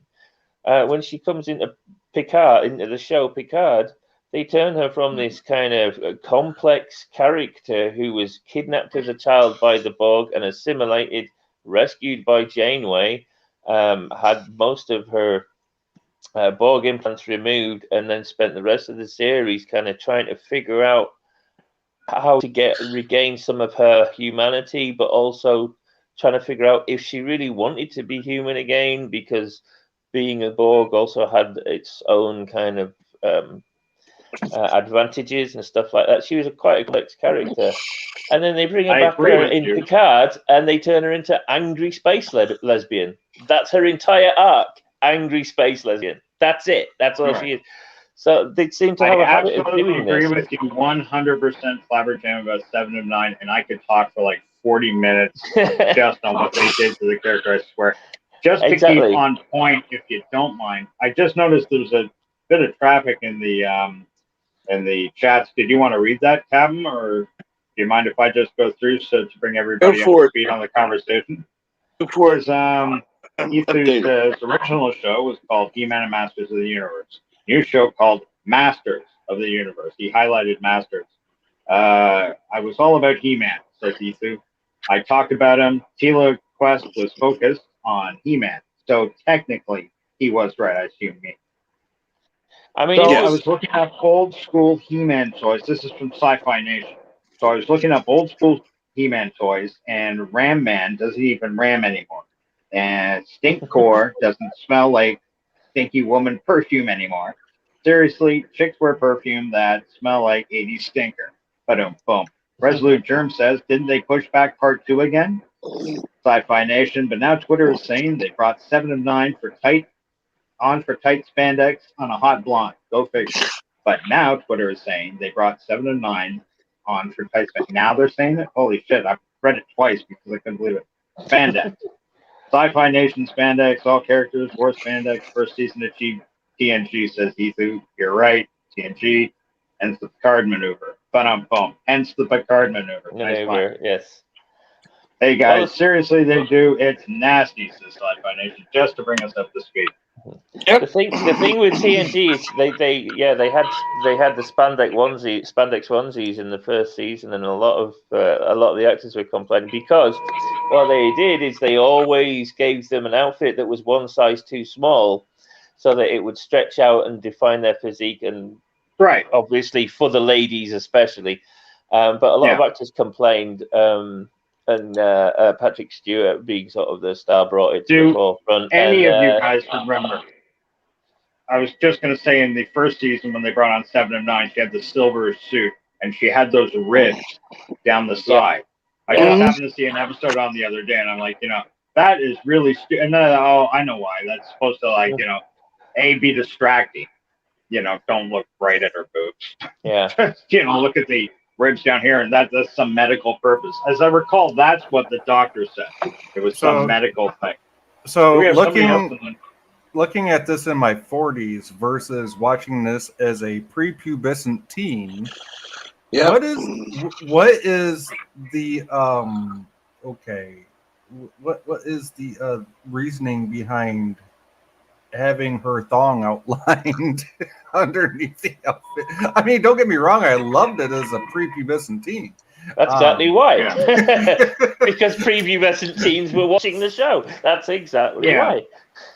Yeah, I don't think that's a funny comment, but I don't think that's any secret. You know, if you were running a TV show at that time and you could get away with that, you'd have pressure left, right, and center going, you can't tell me you got her here for her acting ability only. No, there are plenty of 20-pound overweight women that can act. Fuck that. We need a 6 foot tall blonde that looks stunning. I mean, I know several actresses that are 20 pounds over that have blonde hair and blue eyes that you could put in a tight, shiny outfit and they'd still look darn good. But I mean, I was the same as a teenage boy watching TNG. I was like, oh, Deanna Troi, boobs. And now I look back at the show in my 40s and I'm like, why the hell is she there? She's a waste of space. She does nothing. She has nothing to add. You got to agree though. When Troy and Dr. Crusher are doing their little jazzercise thing with their jazzercise suits on and the thongs going up their cracks. I mean, in front of the mirror. Come on. You weren't like... I'll be brutally honest, even as a teenager, that didn't appeal to me. I always thought those jazzercise suits and the stupid leg warmers, those outfits turned me off even as a teenager. Really? That was like the standard. That was the standard here in the States for chicks in the 80s. In the 80s, you couldn't turn on the TV without seeing a woman in those outfits in the 80s. As soon as you turn on the TV, there's one on the screen. But it always turned me off. I never liked that. Here's the thing. Why would you let yourself get hooked up on the fucking outfits, buddy? You're supposed to be looking at the girls. Outfits doesn't matter. Right. An outfit does. Does anybody remember that 20-minute workout? Let me ask you this, son. Would you prefer it if 7 and 9 turned up in a collar dress, ankle length shirt, or would you prefer it if she showed up in a bikini? What do you think? Whatever. Exactly. So I mean, if it's going to be that extreme, if it's going to be that extreme, yes. If you're going to pick such left and right. What if she showed up dressed, as an Eskimo? What do you think? Exactly. Is she covered in fur? The outfit matters. You know what? If she shows up an Eskimo, you look at the color of her eyes first, and then you see if you can see what color her hair is. Okay. And then the point being, I just can't imagine any more wrapped up in like so much clothing that you can't imagine what she looks like. Yeah. Yes, of course. Outfits are nice. Lingerie is beautiful. You'll never hear me say a bad word against it. But at the end of the day, we're looking at the girl. Well, the thing is, the game is it's the same woman underneath, no matter what she's wearing. We all know that. But it is. Here's my only. Women can look attractive or unattractive depending on what they wear. Here's my only nitpick. Okay, they were doing calisthenics, but they were wearing jazzercise outfits. I mean, I know jazzercise was the big thing back then, but come on. Multi-purpose. Yeah. But yeah, every movie made in the 80s at some point has a scene with a woman or a bunch of women doing a workout in those stupid with the spandex and the socks and the leg warmers and the headband and they just look stupid. Yeah, it's a look that didn't age well, unfortunately. No. Jamie Lee Curtis did that movie with John Travolta, that exercise movie. And looking back now, Jamie Lee Curtis was gorgeous. And looking at her bend over and stuff, very attractive. But the outfit's just goofy. Who was that chick? Standards. Who was that chick that did all the exercise videos? Jane Fonda. Jane Fonda. My God. She's a good-looking one. Go back to her early work, like Barbarella. She is just gorgeous. There's a movie she did with, if any of you are old school sci-fi fans. Yeah, was she in Barbarella? She was Barbarella. Barbarella. Oh, wait a minute. I'm thinking. Never mind. I'm thinking of barbed wire. Never mind. Stupid. Barbed wire. Barbed No, wire, that yeah. Very was, different that film. was awful. I never saw the attraction in Pamela. She was Barbarella. You're right. You're right. Love Pam Anderson, I do. And you know what? If you go into Barbarella knowing it's a spoof on Casablanca, it's a charming B movie. It is. It is. It's goofy It really as is. fuck. She's running around with the big guns and stuff like that. That I'm 100% The fine. orgasmatron. Sticks her in the orgasmatron. And it takes place in space, which makes it the perfect sci-fi movie. Oh yeah, it's got to be space. Right. We all love space. Yeah, of course. Oh, that's why I brought it up. She also did, if any of you guys remember the old class, remember the Time Machine with Rod Taylor from 1960. 60s Time Machine. Yeah, 65, I think. That's a classic film. That was actually the first 2 Time years Machine movie before, I ever watched. Was it? Yes. Before Barbarella, like almost right before, she did a movie called Sundays in New York with her and him and Cliff Robertson, who was in a dozen war movies and stuff like that. Good, solid actor. But she is just absolutely stunning. Like in the thing, she's 23 years old. Like every scene, your heart just kind of melts. Oh my God, she turned into Hanoi Jane. No, she is just absolutely perfect. My God, she was a beautiful woman. I need to take a moment to acknowledge that Dave G. Sound says he actually gets the appeal of Loaxana Troy. So he had a crush on Loaxana. He had a crush on Loaxana Troy's mom. No, on Deanna Troy's mom, Loaxana, who was the wife of Gene Roddenberry. And she also played the voice of the TOS computer, the TNG computer. TNG computer, yeah. She played Christine Chapel. She played number 1 in The Cage. Yeah. She was a working actress in Hollywood before. She shows up in a bunch of actual big name movies, but in tiny roles. You know, well, just thinking I saw her on Turner Classic the other day in a Glenn Ford movie. I can't remember. She's advertising something, and it's like a gag. It's almost like Naked Gun level of parody. She was in a Glenn Ford movie? It was Glenn Ford, I think. Yeah, but she had a tiny role. It was just like in the opening credits. Oh, no, I'm sorry. I said Glenn Ford. I meant Tony Randall. I was thinking about Glenn Ford movies the other night. It's Tony Randall. He's an advertising executive. Brock Hunter, Jane Mansfield, Brock Hunter. Oh, Jane Mansfield. Will Success Spoil Rock Hunter. That's it. Will Success Spoil Rock Hunter, Tony Randall, Jane Mansfield. Tony Randall, we all remember from The Odd Couple and stuff. But he also did, remember I Dream of Jeannie? Yes, sorry, I just found this out the other day. The show I Dream of Jeannie with Barbara Eden, gorgeous. Yeah, he did a movie with her 2 years before called The Brass Bottle with Burl Ives. If you remember Burl Ives, he was the voice of the Santa Claus from the old.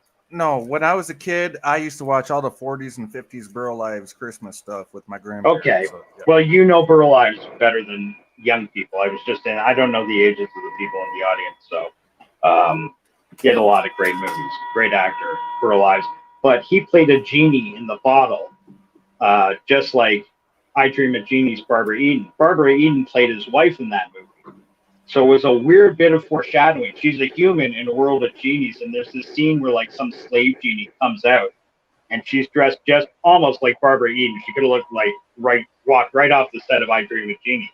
I found out later that was partial inspiration for the TV show I Dream of Jeannie. So the movie she did got her husband, sorry, I said her husband for a second. I was confusing her with Elizabeth Montgomery from Bewitched. And both another beautiful woman, too. So I don't know if there were any fans out there. I just thought I'd mention that. A weird little connection, Majel Barrett to I Dream of Jeannie through Tony Randall movies. Star Trek 2, I Dream of Jeannie. Nice. Follow the dots, people. The evidence is there. No, I'm fine. I see what you did there. 6 degrees of separation. You did your damnedest. Yeah. I can always bring it back to Star Trek if I try really hard enough. It's amazing in all these old Hollywood movies. I watched Patton the other night. You know George C. Scott, Carl Malden. We talked about that a couple nights ago. Yes. Oh, really? That was on Turner Classic Movies. Well, I saw it out here in Toronto. Said you seen it, but was that on my channel or Bill's channel? We were talking about that. And you know what? Yeah, you're right. I'm sorry. I'd forgotten that, Sci-Fi. No, I remember the time you told me to shut the fuck up and not talk about Patton. You wanted to talk about Star Trek. That's right. So I did not say that. You didn't. I am messing with you. But just for the other people who happened to be, I think it was Bill's. I think it was the other night. He's been doing some late night stuff, and it's odd. I'm able to join everybody here with Captain Trek, and just lucky my sleeping hours have been absolutely through the roof lately. I've been up most nights and slumming over at Bill's channel, being very polite, listening to some of my ramblings about films and movies and shit like that. I'm a movie guy. I love films. But I was saying about Patton, in addition to being an absolutely fantastic film, if you haven't seen it, you have to see Patton. Really, I give that 5 fucking stars. That holds up today. The physical, like if you just like war movie shit with physical effects and stuff, some of the best battle scenes, the most realistic tanks. They're blowing up real physical tanks and shit like this with men running around and getting knocked over by explosion. And you can tell by the concussion waves, the way they move the smoke and shit. Just, you know, how they jerk it back 6 inches and suck back in. These guys are getting knocked over left, right, and center. I guarantee you there had to be at least 100 shattered eardrums to that production. Oh, fantastic. And you know who plays Patton's aide? No, who played his aide? Oh, fuck. Oh, shit. His name's right on the tip of my tongue. It's the Star Trek episode, the original series Star Trek episode. Christine Chapel's husband-to-be, her ex. Doctor, what's his name? Darren Wagner in the chat. He would know. Yeah, Darren, help us out, buddy. If Corby? Dr. Corby? Dr. Corby, the actor that played Dr. Corby, him. He was George C. Scott's general first lieutenant sort of thing. And then Captain Kirk called him. Then Captain Kirk called him the foremost scientist in the study of something or other in that episode. Study of turning silly putty into workable sex objects. That guy. Okay, for example, it was before you had joined us a little while ago. I was talking about this idea for movie casts to tie into our favorite TV series, and just random shit like that, like watching an old classic movie and seeing the guy William Shallert. I don't know if you got the power to pull up any photos, any names on these are like William people you know all the time. William Shallert played. I remember the name. Barris in the original series episode, "The Trouble with Tribbles." He was the commissioner, the Federation commissioner. He was always worried about the quadrilateral. I've got the IMDb pulled up. Let me pull up a picture, and I'll see if Captain wants to share it. Actually, I'll share the page. Cheers. Thank you. I don't have access. I can't do these sort of things. I wish I could. Because I know sometimes people get a little lost when I go into these No. rants I do about it. It's fine. I don't mind looking up actors you're talking about. I did this the other night, too, remember? And while you're so good at that, Super Blubber Puss has just stumbled in. He's speaking with Ethu. Yeah, I'm watching it, son. Good morning, Super Blubberpuss. Good morning, Darren Wagner. Good morning, Eli Yoo-hoo. Unfortunately, I had to step away for a moment. See, the chat's been active.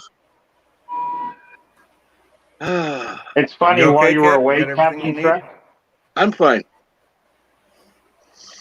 I was just saying that you stepped away for a minute. Got that. You might not have.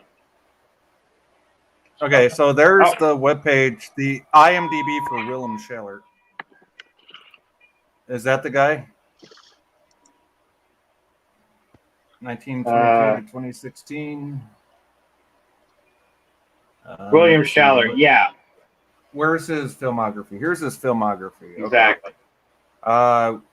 Okay, so let's see. Oh, he was And on yeah, Desperate okay. When I look Housewives, at this on my According- phone, it brings up this. Okay, Desperate. so Yeah, if you go down, just a Yeah. random name I picked here was William Schaller. You're right. But you look Yeah, down, you'll see he was in so many different films and movies, TV and shows. TV We all shows, grew yeah, up with. TV Yeah. shows. I mean, come on, Heat of the Night, Murphy Brown, Quantum Leap. Right. Those are shows from my teenage Yeah. years. House Party 2 as Dean Kramer. Really? House Party 2 with Kid and Play? Come on, man. Dinosaurs, the TV series. I think he Sorry. did Columbo or maybe The Love Boat. I might be wrong. Guys, I Um, just want to chat, guys. The new Leave It to in the Beaver. chat, you need to drop the subject. I think it's potentially go Oh, are people a getting conversation, arguing in the please, chat? and move on. Yeah. Yeah, I'm sitting in the bud. I'm saying. Oh, he was in. Right now, so He was in Hangar 18 and Chips. Come on. Okay, I'm gonna have to. I'm gonna have to drop this. Yeah, no problem. this one- I stopped the page. The IMDb page was just No. everything was going on, and No hold problem. on.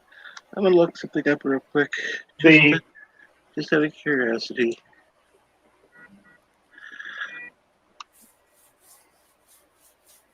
It's just straight Google easier on your equipment, Captain. I only ask because for instances like that where you want to look up somebody's name or an actor, at least on my phone, I can do it and it's not too damaging. If I just keep it to Google search, they give me a dozen photos or whatever.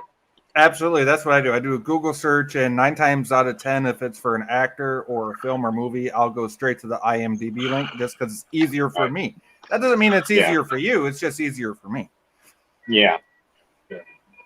I do that all the time watching films. I can't help myself.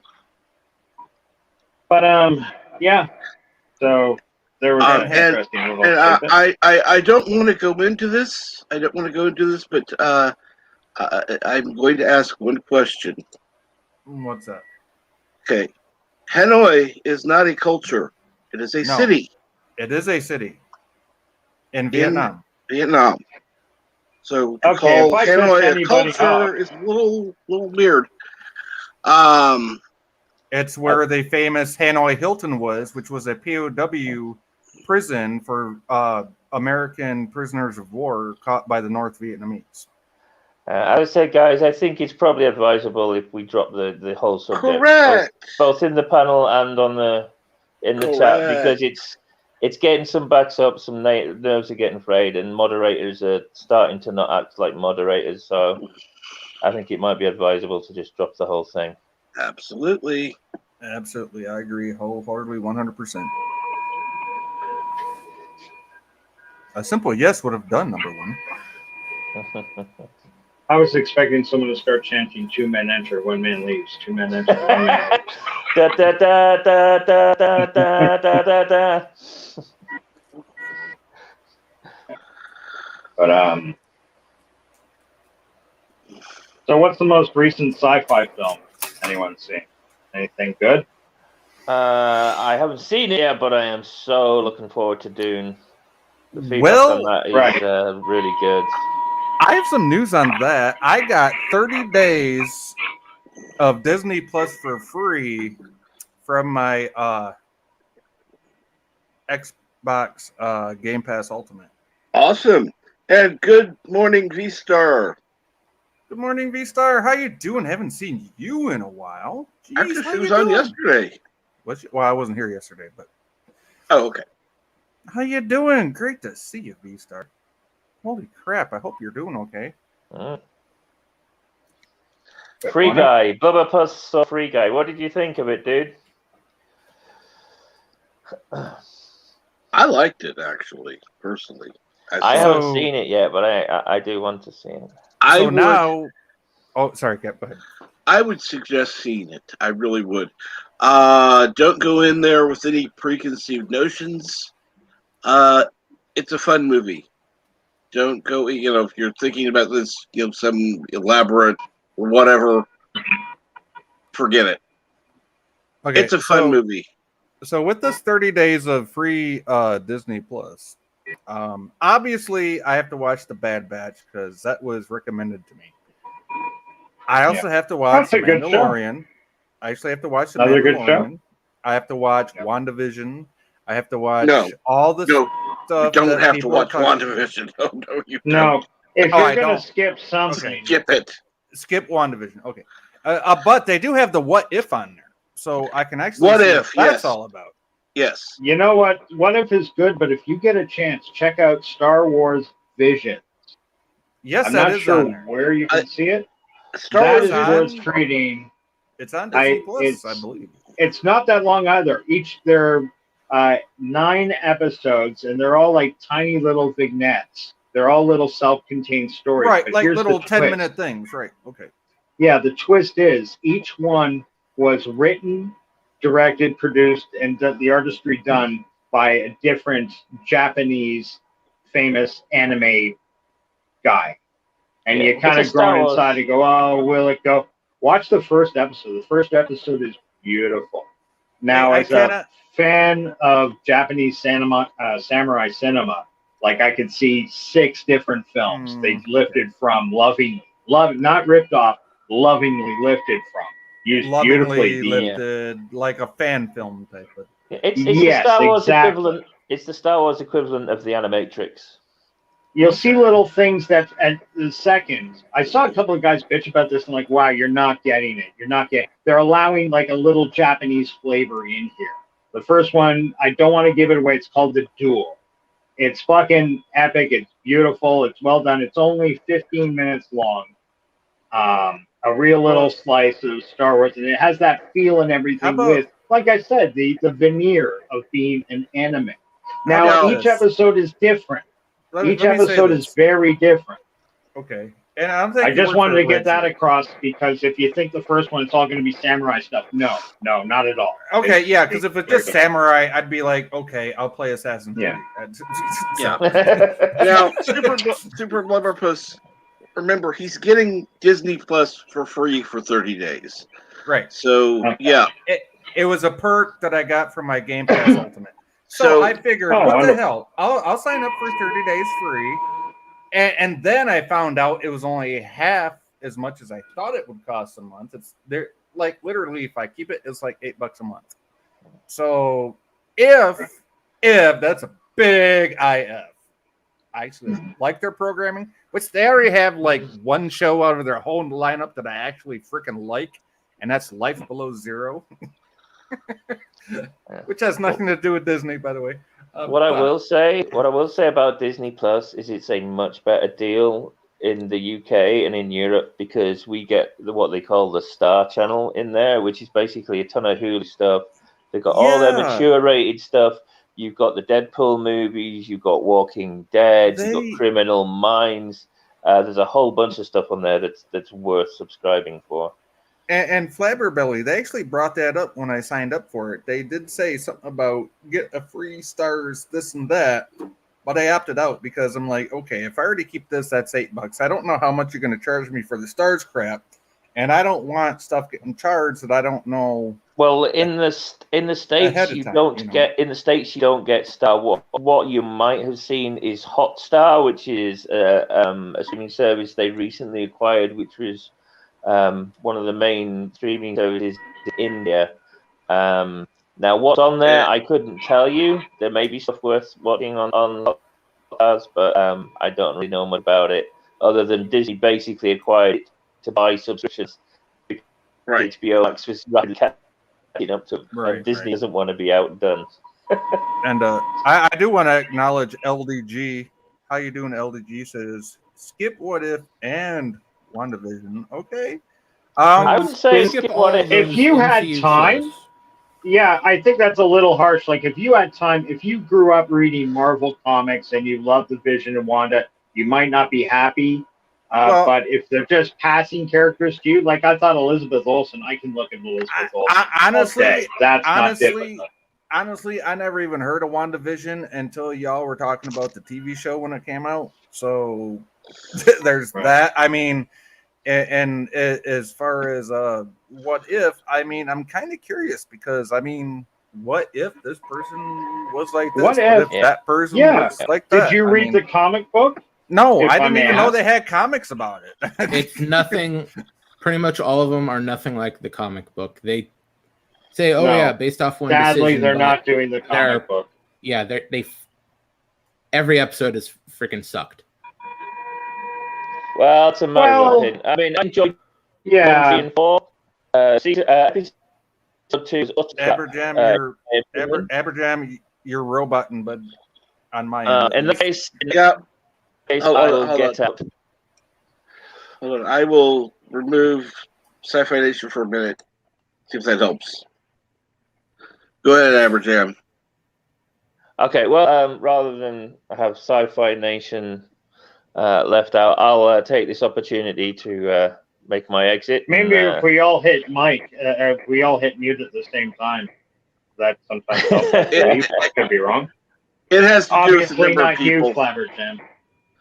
It has to do Yeah. with the number of people, unfortunately, because he's on a phone.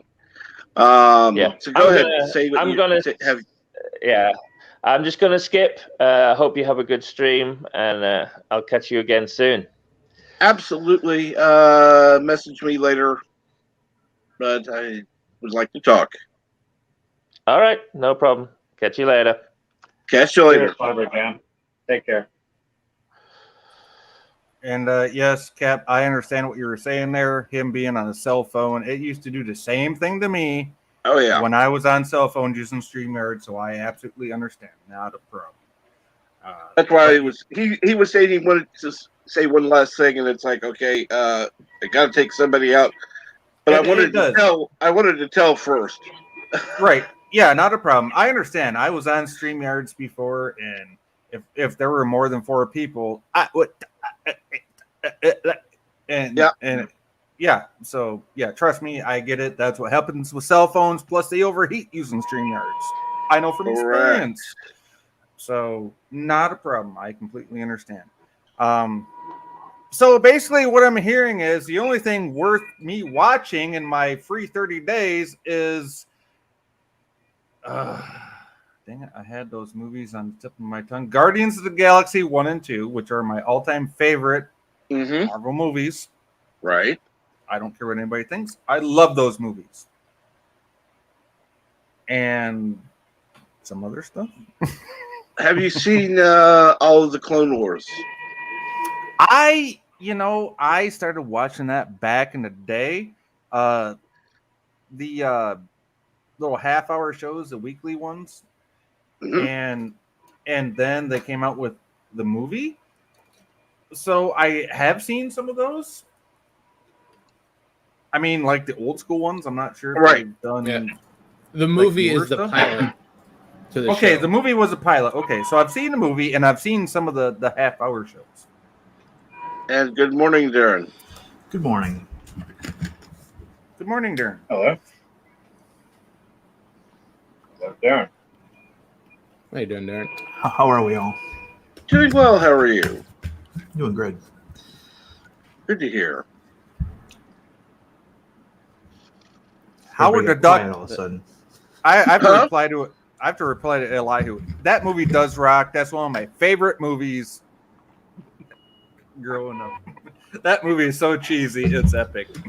Leah Thompson was hot too. Hot and Yeah, cute she at the was. same time. Yeah. Exactly. And she was in Back to the Future, so there you go. Really? I didn't know Yeah. that. She played Marty's mom, man. Oh, are you kidding me? Are you fucking kidding me right now? Sci-fi? Oh god. Oh. What was the Yeah. TV show she had? She had it ran for a number of years. She played like a spunky New York girl that worked on a magazine, and she had a roommate best friend. And I was really hot for roommate best friend. It wasn't a half bad show. It came on at the same time as Just Shoot Me. I was talking to a friend about this the other day, and that's the only name I can come up. Does anybody remember that? She I don't was like know. an editor at a magazine or something. Was it like a woke almost like version of? Was it like a woke version of Perfect Strangers? Caroline in the City. Caroline in the City. Caroline in the City. Was that it? Yeah, that I think sounds so, familiar. yeah. Caroline in the Yeah. City. Really? Was she in that? Yeah. Well, She who was played Caroline. Caroline? No, Leah Thompson was not Caroline. Leah Thompson was Caroline in the City. Caroline in the City, who I'm trying to remember is who played her best friend, the brunette. Leah Thompson was cute AF, but her brunette friend was. Well, yeah, I just never sweet, recognized too. her as She did Caroline, to be honest with you. And let's see here. Because I used to watch Caroline in the City because I had no choice because of the rents back then. Because of the rent? Good morning, Oh, LBT. Yeah, you know what the rents are. The parents, you know what they want to watch. Right, yeah. You gotta watch. Sure. Super Blubber Puss was saying, even if it was free, I would still cancel Disney. Don't want their bullshit, liberal, Marxist, man-hating propaganda. You know what? I hear you with all that bullshit, but the truth is, if you have it for free, Disney does have a wealth of shit. You can really lose a month going back through Disney's back catalog. Think of all the films. Dude, I'm telling you, up. they got the original Turner and Hooch as well as the new one.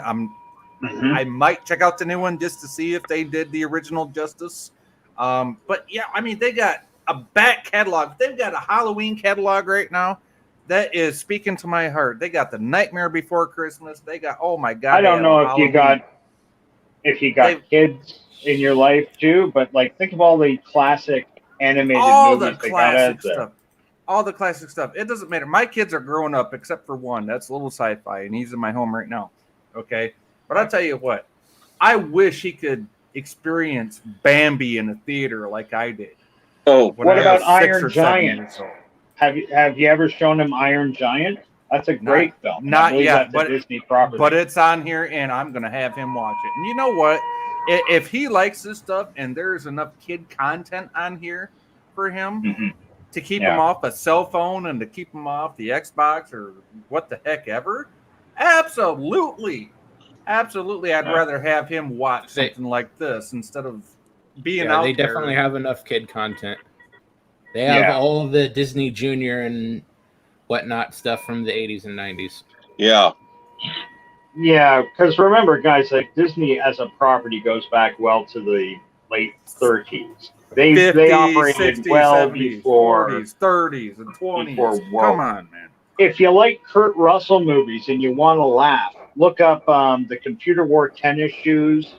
All the Son of all the Flubber. Rydell High stuff, Flubber. yeah. The original Flubber is a great movie with Fred McMurray. Oh, Flubber? Wait, are you talking about the Jerry Lewis one? Jerry Lewis. Did I say Fred McMurray? I'm sorry. Jerry Lewis started Flubber. Fred McMurray was the nutty? No, Jerry Lewis was also the Jerry Lewis was Nutty Professor also, yes. Yeah, there was a whole series with Kurt Russell called, where he played a character called Dexter Riley at Medfield College, and he was a fun stuff. Yeah, he was a legitimate Disney star. He came up through Disney. Yep. If you know if you ever saw Escape from L.A., the sequel to Escape from New York, there's a scene classic in the beginning. Great movie. Great. Escape from L.A. is so underrated. It really is, boys. You want a man's man movie, you want a boys' night movie, Escape from L.A., Escape from New York, back to back. There's your double feature. Just as good as Any Which Way You Can, Any Which Way But Lose, or pick any two back to back. I love the beginning of Escape from L.A. So the president's plane landed in L.A. and Snake says, so.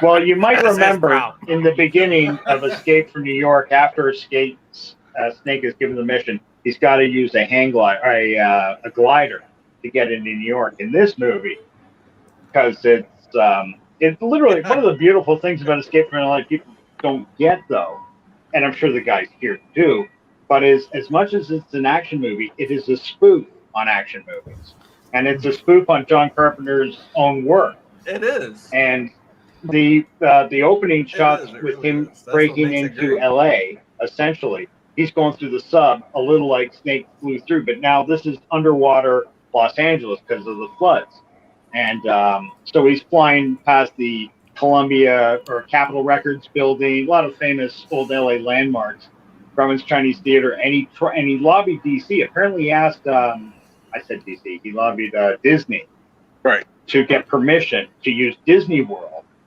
and they said no. He wanted to do that because he came up through Disney, so they used Universal You know why? Studios instead. You know why yeah, he wanted to use the part of Disneyland that's off limits, the part that's closed off that they haven't used in 60 years at the time that they made that movie. Yeah. There Well, is part of Disneyland. this If you movie go was down to all Florida, there's a CGI. part of the property. Yeah, there's a part of the property if you go down to Florida that they haven't used since like the 30s and the 40s. It's still back there. You just can't They get just to it. wanted the name. That's why they refer to it as the Magic Kingdom in the movie, because if they said the word Disneyland, Disney was going to come down on them. Oh yeah, licensing hardcore. Yeah. But just a cute little Easter egg buried in a classic great movie like that. Escape from LA was so stupid with the surfing scene, dumbest part of the movie. Oh, come on. You don't get it. That's just the charm of it. That, like, Snake could survive this. And not only does he survive it, he ends up surfing and jumping into, what's his name? Maps to the Stars Eddie's. He was driving that slick back old Cadillac. Maps to the Stars Eddie, the character played by Steve Buscemi.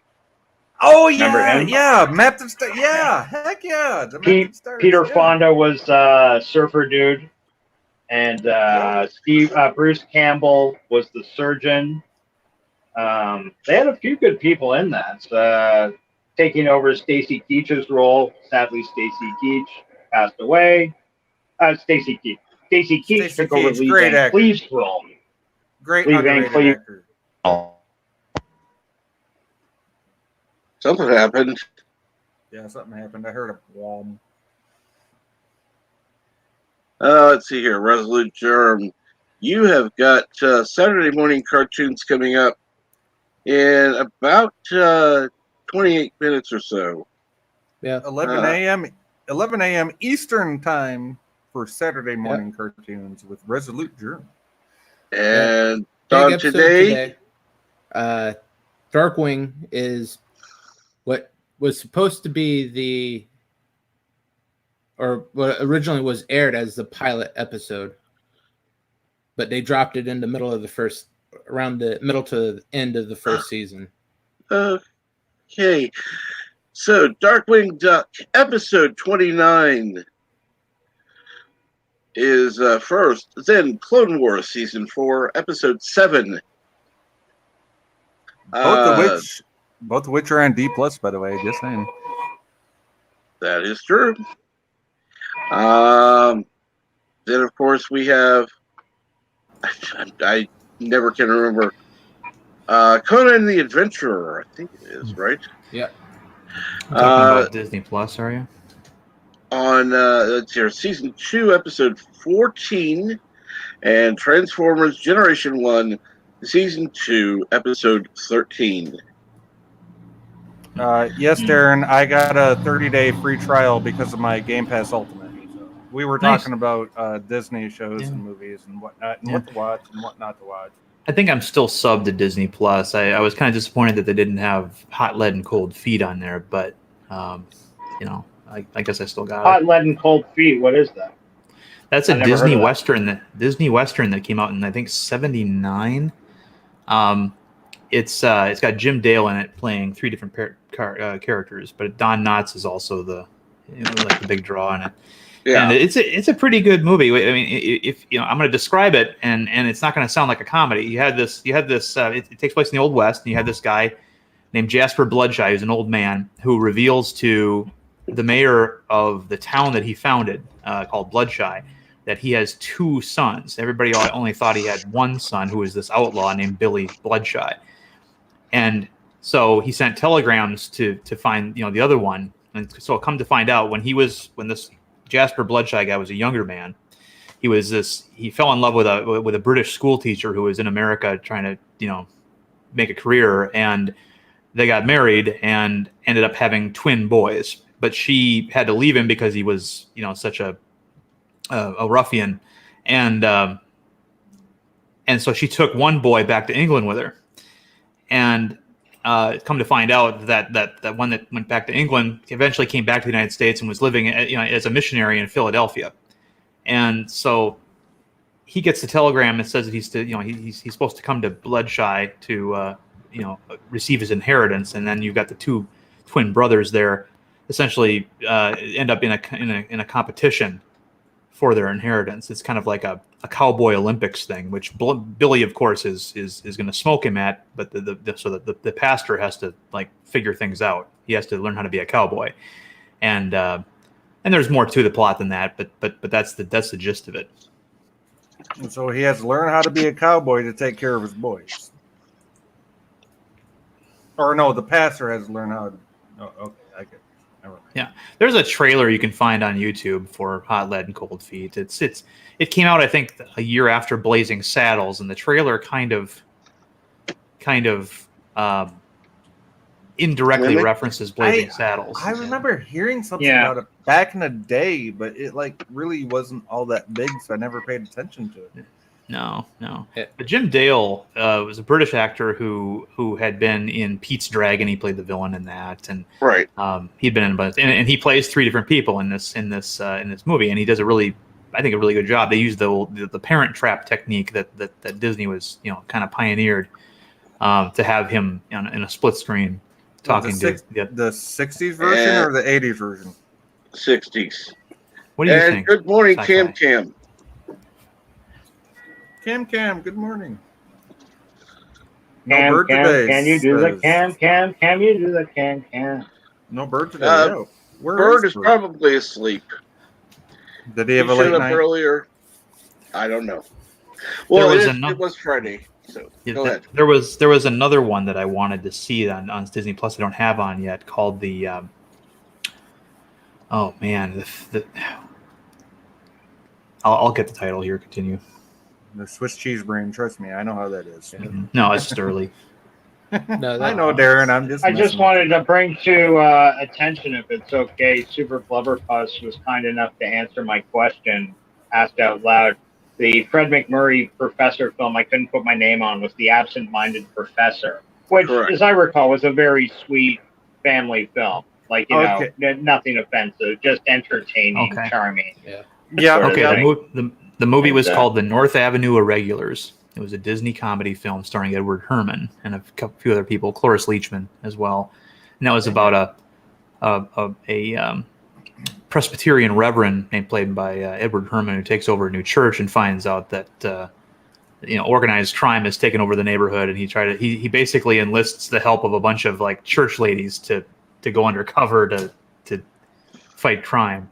Okay, so Darren. that's where the hilarity ensues. Darren brought up two movies I have to write down. What were the name of the two movies? So I can look them up. Hot Lead and Cold Feet and The North Avenue Irregulars. Yeah. Hot Lead and Cold Feet. Yeah. And both Disney films. Yeah. The North Avenue Irregulars. North Avenue Irregulars. Now, there's a running gag in Hot Lead and Cold Feet where this guy in town, played by what's his name? He was in the Cannonball Run movie. He was this doctor with the googly eyes. I can't remember the name. Oh, the one who was trying to make all the cars go better or something. No, the doctor that they so in Cannonball Run, it's about a race across country, right? Right. Yeah. I know that. And so Burt Reynolds and Dom DeLuise have an ambulance, but they need a doctor to go along with them, and they find this guy, Jack Lamb, I think is his name. Jack E. Lamb. Jackie Lamb. Yep, that's what it was. Yeah. So Jackie Lamb is in Hot Lead and Cold Feet. He plays this guy who is trying to kill. Throughout the movie, he's trying to kill Don Knotts, who's the sheriff, and it's like he keeps challenging him to a gunfight, and something always happens. And he's like, draw, and he's like, trying to kill Don Knotts. Why? he goes, you insulted my sister, insulted her. I asked her to marry me, so she was right. And it's just it's funny stuff. The only thing I can see from Don Knotts is looking at him and saying, "I ain't gonna eat no escargots." Don Knotts. Somebody had mentioned the Apple Dumpling Gang before. That was a classic film. And though it wasn't a Western, every time I think of Don Knotts, I can't help but think of the Mr. Limpet. Mr. Limpet, absolutely. Mr. Limpet and Andy Griffith. Come on, those two things right there. The Incredible Mr. Limpet, I think it was called. That movie right there. Good. He was also in, if you ever get the chance to see this movie, Andy Griffith and Don Knotts, before they ever worked together, quite famously on the Andy Griffith Show, they were in a really good movie called No Time for Sergeants. Absolutely, Don Knotts has. Oh my God! Don Knotts has a smaller role, but Andy Griffith plays this socially inept, kind of half-wit, half Arkansas backwoods. Okay, I'm not going to use the R word, but good old boy. Yeah, Andy Griffith, without using the R word, was like, okay, what's his name from Full Metal Jacket? Yeah, he's mentally challenged. That's exactly. And he plays the role to perfection. It's not as quite famously not as from intense Tropic as Thunder. Right. Now I was going to say you never go full special needs. Right. Remember that movie Tropic Thunder? Robert Downey Jr. You never go full special needs. You never go full Biden. Don't go full potato. He didn't go full potato. Biden, but right. He didn't. He played it gently and he played it sincerely, and he was like always had this honesty to him, and it was a wonderful, wonderful film.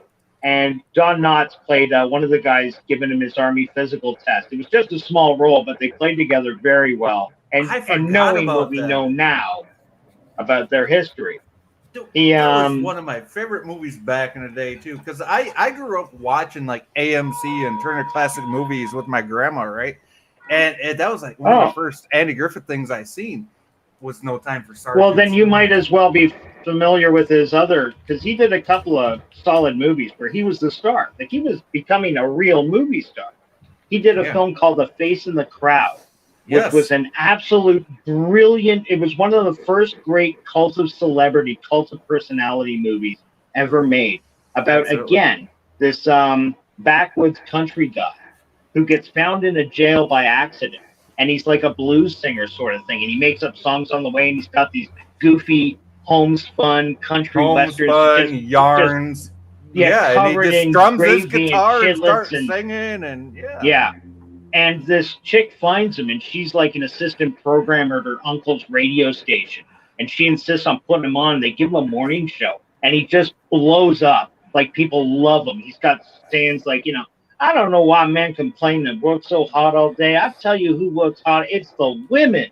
The women folk always stay work home hard. and they do the wash down in the river. And how they predicted almost like the way social change and shit but in this tiny microcosm of what happens over like a 5-6 year period with this guy becomes nationally famous. He, gets on the Jack Benny show, everything like this. They give him his own big New York show, and he just buys into it all. And he starts believing it. Defense contractors start coming to him for, promotional spots and shit like this. He becomes this real manipulative, fucking conniving son of a bitch from like a guy that was doing a night in a drunk tank in some Arkansas backwoods fucking thing in the space of 6 years. That's like what makes the movie great. Dinner and shit like that. That's what makes the movie great. Brilliant film. It's called A Face in the Crowd. I do highly recommend you see that. And it has been brought up in the chat as far as physical media. Yes. Keep your physical media. Absolutely. I know we're going to have somebody on the panel that's going to say physical media doesn't matter. Yes, it does. It does. Don't have it connected to the internet. Well, I'm not going to say don't ever connect to the internet. What I will say I'm saying is don't connect your DVD player to the internet if you want to. Yeah.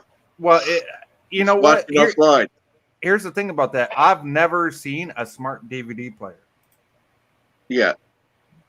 Has anyone else? I mean, I remember when DVDs came out back in the 80s. Has anyone seen a smart DVD player? The microphone wasn't even on. No. I haven't heard a word I said this entire time. Nope, not a word. No. All right. Hi, LDG. How you doing? I thought you were being Actually, it was quiet. on. We were just ignoring you. Yeah, this is unfucking real. Anyway, so fake news. Do you even listen when I speak, Captain Trek? Yeah. Seriously? Yeah, No. when you have the mic I on. never said physical media doesn't matter. If you're offline and you can rip your DVDs, your physical media, then that's fine. That's the only solace you have. And I got programs you can do that But with, physical and they don't media cost money. will be compromised one way or another. Hey, here's a hint to ripping DVDs. Get the .bob files.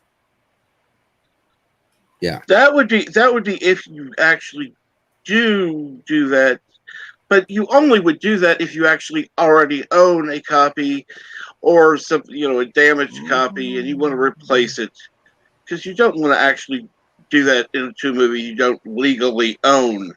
Well, Would you, Sci-Fi? Legally speaking, you're correct, Captain. Thank you. I mean, in America. In other countries, you can do whatever the hell you want. Yeah, over. I'm in America, so this is an American show, even though we have an international audience. Right. This isn't a hacking show, so I can't tell people how to do it. And I know that what LDG's saying, I know what Captain's saying. Trust me, I can tell everybody how to do it, but I ain't gonna do it because this is Captain's show and not mine. So there you go. So and we're if gonna you keep told it people it would be a crime in your location, Sci-Fi. Exactly. And let's see here. Oh, you were going to say something there, Jerm. What was it? If you remember. No. Okay. Resolute Germ goes live in about 15 minutes with Saturday Morning Cartoon Watch Party. Yay! If you've not set the reminder, please do so now. I'm going to go ahead and enter the link in the chat. Go ahead, open up a new tab. There we go. Watch me some cartoons. It's always fun watching cartoons on a Saturday morning. I wish Aberjam was still up here because I just thought of a great parody for him. Instead of Guitar Zam, remember that song? I want a parody of that called Cartoon Zam. Well, why don't you ask him? If it was up there, I would. Hopefully he watches the end of the stream. Sorry, I had to go with Jaloja. What's up? Oh, you didn't leave the mic on this time. Cool. How much, Darren? How you? Yeah, I didn't leave my leg on. Sorry. Sorry, no problem. I know how much you like that. And good morning, ENB Geek. You're catching us at the end of the stream, but welcome. Hey guys, how's it going? How you doing, NB? Well, it's official. We got the beer bug. Uh-oh. Oh, shit. Yeah. I'm sorry to hear that. It's nice knowing you. No, he lives in a civilized area. There won't be a mob with pitchforks and torches. Yeah, this isn't the Salem witch trials. I'm not going to say anything, to disparage people's choices, but I will say this. Hopefully, you will take precautions. Oh, absolutely. That's one of the reasons why I'm not at the concert right now.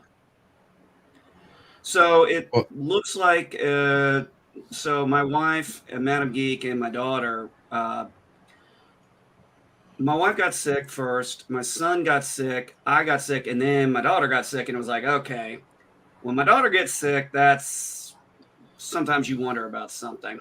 Right. So she and my wife went up and got tested, and they tested positive for COVID. So we think my wife Kurt Russell or the guy that played They get naturally vaccinated. The Che Guevara character. What's that? Question mark. Yeah, that's a good question. I'm not sure where that comes in. So we think my wife got it from one of the kids at school, and think my daughter might have picked it up either from us or she picked it up at the convention. But, more than likely the convention. And good morning, Eastland Burkholder. I am glad to see you're on today. I am going to be wrapping things up in just a little bit, but I do want to keep talking for a little bit more. Like I said, today is Mark Hamill's birthday. We want to wish him a happy birthday. And yes, keep your physical media. Absolutely. Keep your physical media and happy birthday, animated Joker dude. Well, trust me, it doesn't last forever, so, keep it while you can, and then you're screwed. Yeah, keep it as long as you can. Keep it in the best condition as you can. Absolutely. I do want to say happy birthday to the best Joker ever. No, that would be Jack Nicholson, my friend. No, that would be Mark Hamill. Cesar Romero is the correct answer. We all agree to disagree. Hey, I totally loved. Hey, Cesar Romero was an awesome Joker in the campy Batman. Now, in a campy way, yes, he was the best Joker. But yeah, if we're talking the best voice, if we're talking about the best voice, it would have to be Mark Hamill. Yeah, I got to give it to Mark. And I believe Mark Hamill could have actually played the Joker live action.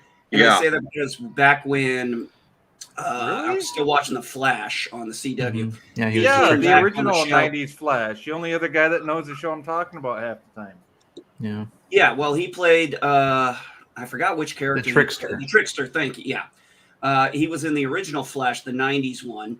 And then he was in the Flash also, the reboot CW Flash, and he played a more sadistic, and the way he was smiling and doing so, I was like, dude, if you had just put green hair, dyed his hair green, put white makeup on him, and just put a little lipstick, he'd have fucking been the Joker right there. So, NB, you really think that Mark Hamill could have did a better job than Jack Nicholson in 1989 Batman? No. I'll be honest, no. I just think he's the best overall of all the different ones. I think he would have played a better one than what's his face that everybody loves. Phoenix. Ledger. Heath Ledger. Yeah, the one that died on set. Yeah, he would have made a better one than Heath Ledger. Yeah, I'm gonna be honest, and I know there's a lot of people who really like Heath Ledger as the Joker. That's great. No, he is one of the weakest Jokers, in my opinion. Yeah, he was doing a shit version of the Joker. It's important to realize that each Joker fit the movie they were in. True. So for Christopher Nolan's films, which had a very scaled down, more realistic approach, Heath Ledger was fine. I don't imagine Jack Nicholson working in a movie like Christopher Nolan movie. No. Hell no. And the problem that Batman and that era of Batman is total crap. The problem that I had with Nick Nicholson, the problem I had with his performance was he wasn't really the Joker. He was Jack Nicholson playing the Joker. And, I do agree with that. So, he was. Yeah. I like how he was basically an exaggerated version of himself. Same thing with the Penguin. Danny DeVito, yeah. They were both big-time actors when that movie came out. So it's not like they were up-and-coming actors trying to play a part. They were basically playing themselves in a role. Well, think about Batman Returns. Talk about an all-star cast when you think about it. You had Michelle Pfeiffer. She was, big name. Danny DeVito was a big name. Yes. Oh, God. Who? Arnold Schwarzenegger. I'll be back. I'm not talking about Batman Forever. Other one. I'm only talking about Batman Returns. And who played Mr. Shrek? That was Christopher Walken. Yeah. Excuse me, Christopher Walken. How are you? Needs more cowbell. Boy. Yeah, definitely needs more cowbell.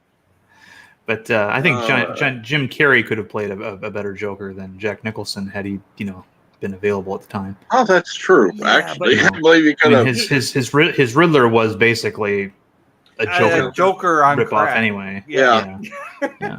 Well, his Riddler was a Joker on crack in my eyes, but he did some great that's job everything at Jim Carrey does. Jim Carrey comes off like he's on crack most of the time. Yeah. Well, he really got bad after he did that Andy Kaufman role. What was the name of that movie? The Man in the Moon. Man in the Moon. Yeah, he got so into Andy Kaufman said that he like didn't even come out of that movie as Jim Carrey. He's been off the rails ever since. He was off the rails well before that. Yeah, but that just increased it tenfold. Okay, guys. He was off the rails back on In Living Color, where he got his start. Here's what I think. He didn't get his start on Living Color. Yeah, he didn't. No, well, he had done several movies and had his own TV show prior to In Living Color. Really? In Living Color was his comeback. Yeah, the show was called The Duck Factory, and he played the voice of it was about an animation studio that had a cartoon duck, and he was the voice of it, and it was all about the things that went on at that animation studio. Plus, he was in Once Bitten with Laura Hutton. Oh, that's right. He was in Once Bitten. He also did a TV movie called Doing Time on Maple Leaf Drive, where he played an alcoholic, and he actually did. I was surprised how good he could do a serious. He was in a Dirty Harry movie too called The Deadpool. Yeah. That's the thing about Jim Carrey. He had more screen credits than anybody else on In Living Color when that show came out. And so he was, at that time, he was still being Jim Carrey, the actor. Okay. You get farther on in his career, okay, and obviously he's going to do what he needs to do to play the part, right? Just like any good character actor does. Like Jim Carrey, he's a character actor. He gets into the character. But when he did that movie where he was playing Andy Kaufman, it really messed with his head. Yeah. I think he did a method approach. Yeah. He did the method approach. Remember when I thought he did good in Sonic because it was like, okay, Jim Carrey's over the top. I'm like, yeah, that's Jim Carrey.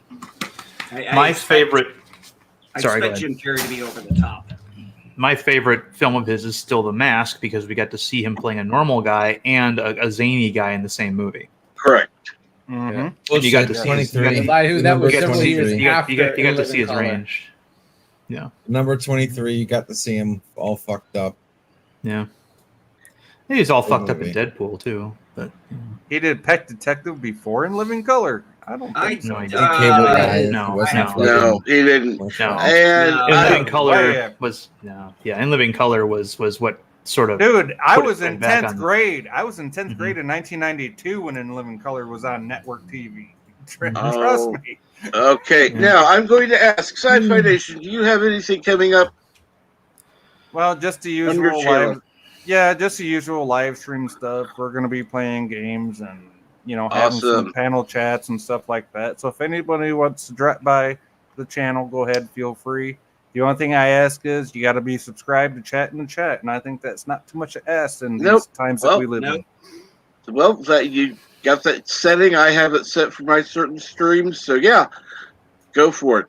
Darren, you got anything coming up? Maybe on your channel. Good. Maybe I'm gonna try. I think I'm gonna be going shopping for some Hanoi Jane memorabilia, but other than that, I should have a video up here this weekend. Awesome. LDG, what you got? What do you have coming up? Nerdgasm tonight, guys. So check out Nerdgasm. That's at midnight tonight. Would that be Eastern? Yes, real time. Thank you. No, not real time. And then we got I'll be around, popping around different people's channels. You will find me backstage, hanging out, loitering. I am gonna watch some Saturday morning cartoons. Absolutely. And let's see here now. I know that Resolute Germ's going to have to go, so go ahead, Germ. Say whatever you need to. Yeah, good show. Everyone come over to my channel. We'll be watching cartoons in just 3 minutes. Yep, it's time to head on over there and watch that. NB, you got anything coming up? No, I was supposed to be down at a concert and stuff, so but unfortunately, you might as well plan to make a video or two. So yeah, hey, just remember, live stream, make a video. COVID in what I'll probably do is I'll probably get a hold of Jack Mears and see if Absolutely. they want to go ahead and do the Sunday stream, because we're going to Good idea. We're doing a series now, History of Film, and man, we are just popping ideas off like crazy. It's fucking That awesome. is a great day. And yes, Star Trek Nitpickers, thank you for joining in the chat. The USS New York is back. I have that on my watch list coming up. And again, I am going to have to end this. Go on over to Resolute Germs channel. Thank you so Resolute much Germs. for joining me. Thank you, everyone in the channel. Everyone on the panel, everyone in the chat. Thank you so much, and have a great day. Go ahead and say something. Start everyone on the panel, that was me. Sorry. Chat, no problem. And have a great day. Go ahead and say something. It's so good to be here, though. Anyways, guys. Yeah, USS New York today. No problem. Make sure you check it out. Thank you again, and have a great day.